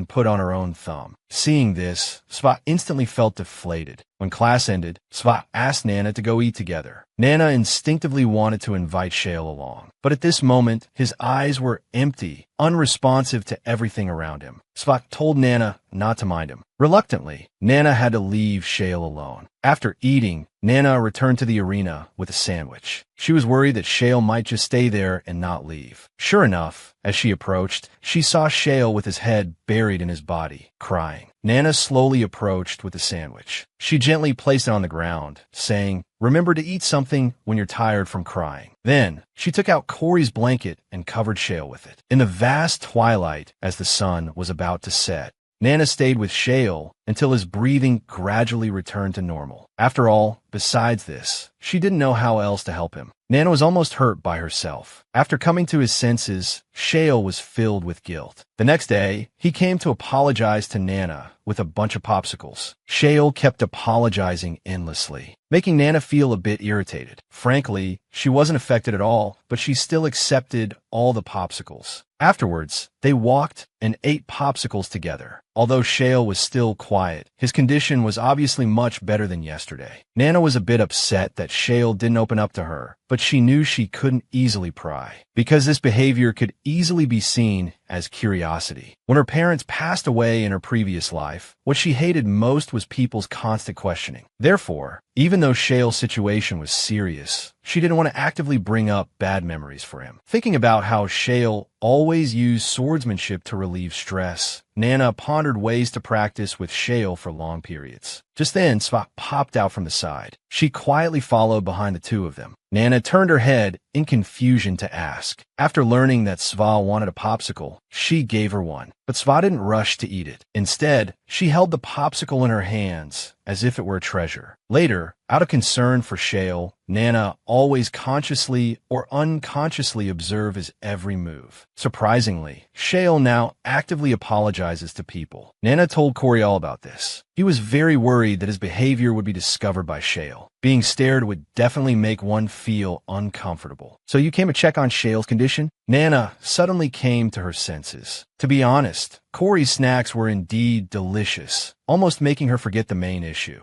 After searching around, they found that Shale wasn't in the classroom. Corey reminded Nana that he might have gone to the next class. That was Sva's class. Nana quickly walked through the corridor to the classroom door. Coincidentally, she saw Shale bothering Sva, who was sleeping on the desk. Sva, woken up, looked annoyed. "I know Duke Blanche couldn't be cured in the end, but I still hope you can help me this once." Sva yawned impatiently, about to refuse when he suddenly noticed Nana peeking at the door. Sva excitedly stood up at once. To Shale, this seemed like Sva's agreement. He gratefully thanked Sva while Sva was thinking about how to leave a good impression on Nana. When Sva asked about the specific time, Shale felt like she wasn't very willing. Suddenly, Nana popped out. "Since that's the case, when can you help?" Seeing Shale speechless, Nana cleverly stated that if they're friends, of course they should help. "Do you know about my situation?" Nana was silent for a moment. Then she lied, saying she knew part of it. She worried that if she said she didn't know, Shale wouldn't let her participate. Shale sighed helplessly, having no choice but to agree. Moreover, this mission might just need a magician like Nana. With that, Shale prepared to submit an outing application. If all goes well, they would depart tomorrow. The next day, Nana boarded the carriage heading to the palace. The academy wasn't far from the palace. Soon, the Black Palace appeared outside the window. While Nana was bored, she noticed Sva writing something quietly. Suddenly, she handed the paper to Nana. It was a portrait of Nana, but drawn extremely abstractly. Nana even suspected Sva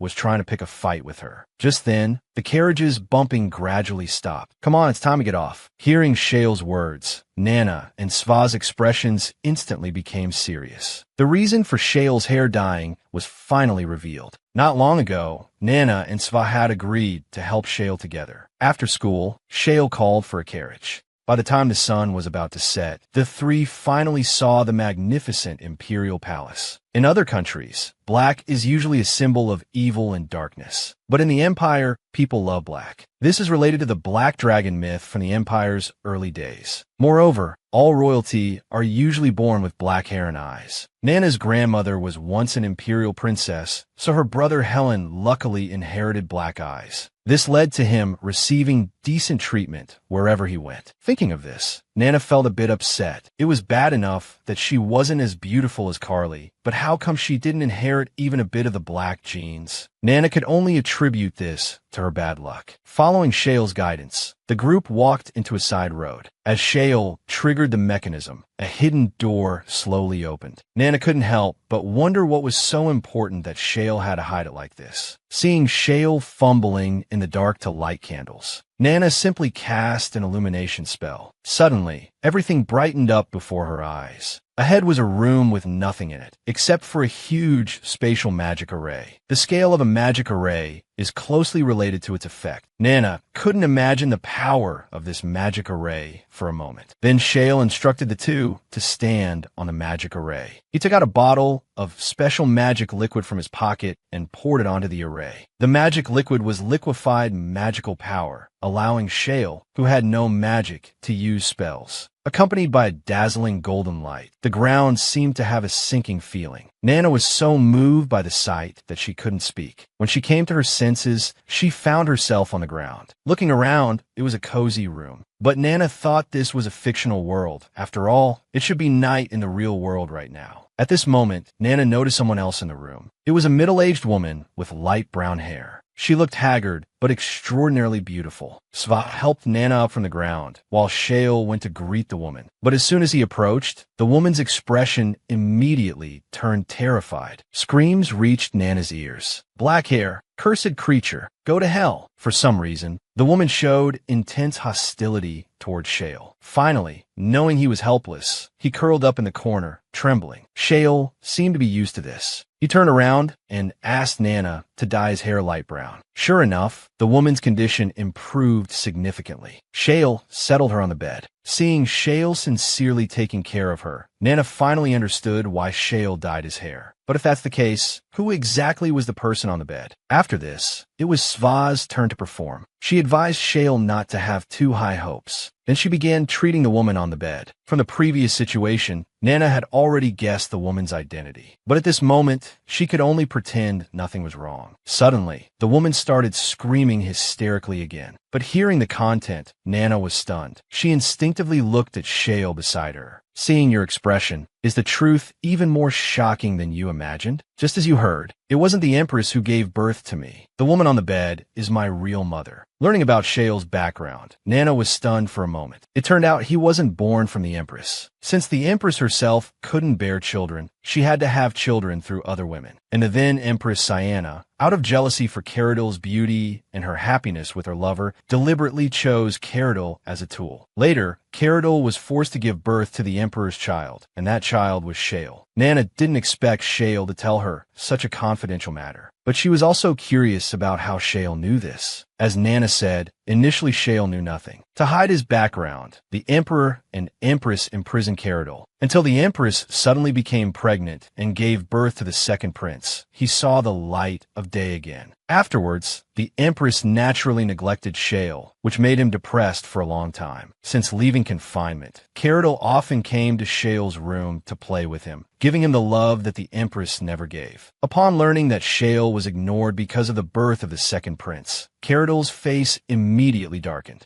But Shale at that time was wholeheartedly trying to get the Empress's attention. He tried to impress the Empress through diligent study. Hearing this, Caradil not only didn't object, but encouraged Shale to show his talent in sword lessons. Although Shale didn't know Caradil was his mother, in his heart he had already treated her as a mother. Every night Caradil would tell Shale stories. She had ample time to escape, but didn't because she cared for Shale. Since learning the truth about his background, Shale resolved to become emperor to vindicate his mother. This is also why Shale is so focused on sword training. However, this path wasn't as difficult as Nana thought. Rather, it was too easy. As Shale's strength increased daily, he became the biggest obstacle to the second prince's succession. To eliminate Shale, the empress secretly bribed Shale's sword teacher. During the holiday, the person Shale asked Nana to investigate was him. Recalling the scenes of taking classes together, Nana never imagined it would turn out like this. The reason for changing the sword teacher this semester was because he secretly cast the Empress's black magic on Shale while he was practicing swordsmanship. As a magician, Caradoc naturally noticed. She secretly transferred the black magic to herself. Shale resented himself for not discovering earlier. Instead, it was the Empress who first detected Caradoc's whereabouts and ordered the teacher to eliminate her. Later, with Nana's help, Shale successfully dealt with the teacher and brought his mother to this secret space. Since Shale himself had no magical power, Nana was puzzled about how he managed to do it. It turned out that Shale had previously established a connection with Marquis de Vaux to inherit the throne. He is Corey's father and also a colleague and friend of his mother, so Shale trusted him completely. Just as Nana thought everything would be fine once Swan finished the treatment, Shale had already prepared for his mother's passing. Because he knew that the curse on his mother had spread deep within her, and the Blanchy family's white magic couldn't remove black magic. The effect of black magic is to weaken the body and then attack the person's spirit. Until now, his mother still couldn't escape her most painful memories, so she only retained her resentment towards the failed marriage and the royal family, forgetting the memories she had accumulated with Shale. Now Shale's only hope was that his mother could remember him, even if just a little, in her final moments. At this moment, Nana finally understood the reason for Shale's twisted personality in the original story. Just then, Nana noticed that Swan had hit a bottleneck. Caradoc had been using her magic to resist Swan's white magic. Nana casually changed the flow of magic. Instantly, the white magic took effect. Shale immediately rushed forward to check on his mother. Nana took the chance to change her hair back to black. Shale couldn't hear Caradoc's weak voice clearly. The woman on the bed used all her strength to call for Shale to bring food. For a moment, Nana and the others were speechless. With Nana's help, Swan successfully cured Caradoc's mental issues. Afterwards, Nana would visit Caradoc every day after school to show her how Shale was doing at school. When she heard the recording of Shale confessing to Hess in first grade, Caradoc couldn't stop laughing.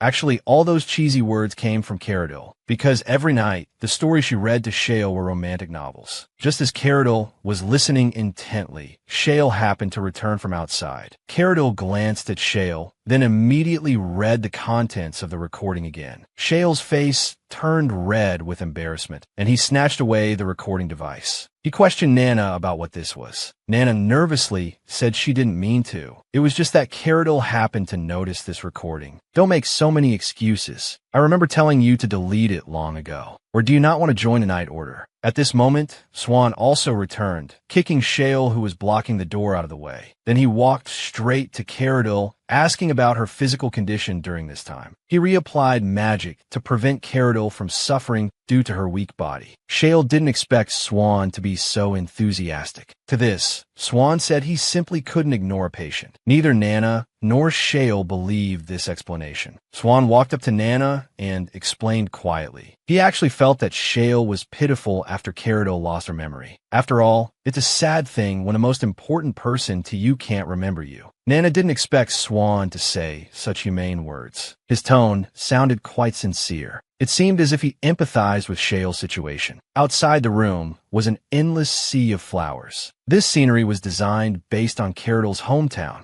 Nana planned to make a flower crown to give her. Although everyone knew Caradoc didn't have much time left, Nana still felt sad. She hoped to do something to make Caradoc happy. Maybe she could create a magic circle to summon food. After all, the first thing Caradoc did after waking up was to look for food. One couldn't help but admire how strong both Shale and his mother were. At this moment, Shale came over and asked Nana what she was doing. Nana explained that because she heard Caradoc liked flowers, she wanted to make a flower crown for her. Shale felt touched. He sat down next to Nana. and thanked her for coming to see his mother, even when he wasn't around, because she didn't have much time left. Nana deeply understood how painful separation and death could be. If you only think of what to do later, it will be too late. What's wrong, Nana? Shale's sudden voice startled Nana. Your eyes are red. Nana quickly denied it, saying it must be pollen that got into her eyes. Then both fell silent. Shale stared at Nana without saying a word. He reached out and patted Nana's head. If you have any difficulties, you can always tell me. I'll do my best to help you. At this moment, Swan suddenly appeared behind them, muttering discontentedly while plucking flower petals. Finally, unable to bear it anymore, he rushed forward to hit Shale. Meanwhile, Caradil in the room was quietly watching the three outside the window with a smile. When Nana returned to the room, she found Caradil lying on the floor. She anxiously went forward to ask about the situation. Caradil calmly replied that her legs were just a bit numb, then stretched out her arms, asking Nana to carry her. Nana managed to carry Caradil outside with difficulty. As soon as they sat down, Caradil opened the flower tea. This sea of flowers was almost a replica of her hometown. Although there was no real sea or sky, it was enough to show Shale's thoughtfulness. So Nana, how about our Shale? Handsome, capable, and the crown prince. He's the perfect choice for a groom. Nana shook her head frantically, expressing refusal. Caradil seemed to have anticipated this. In the gently floating flower dance, she said something to Nana. Hearing the content, Nana was stunned for a moment.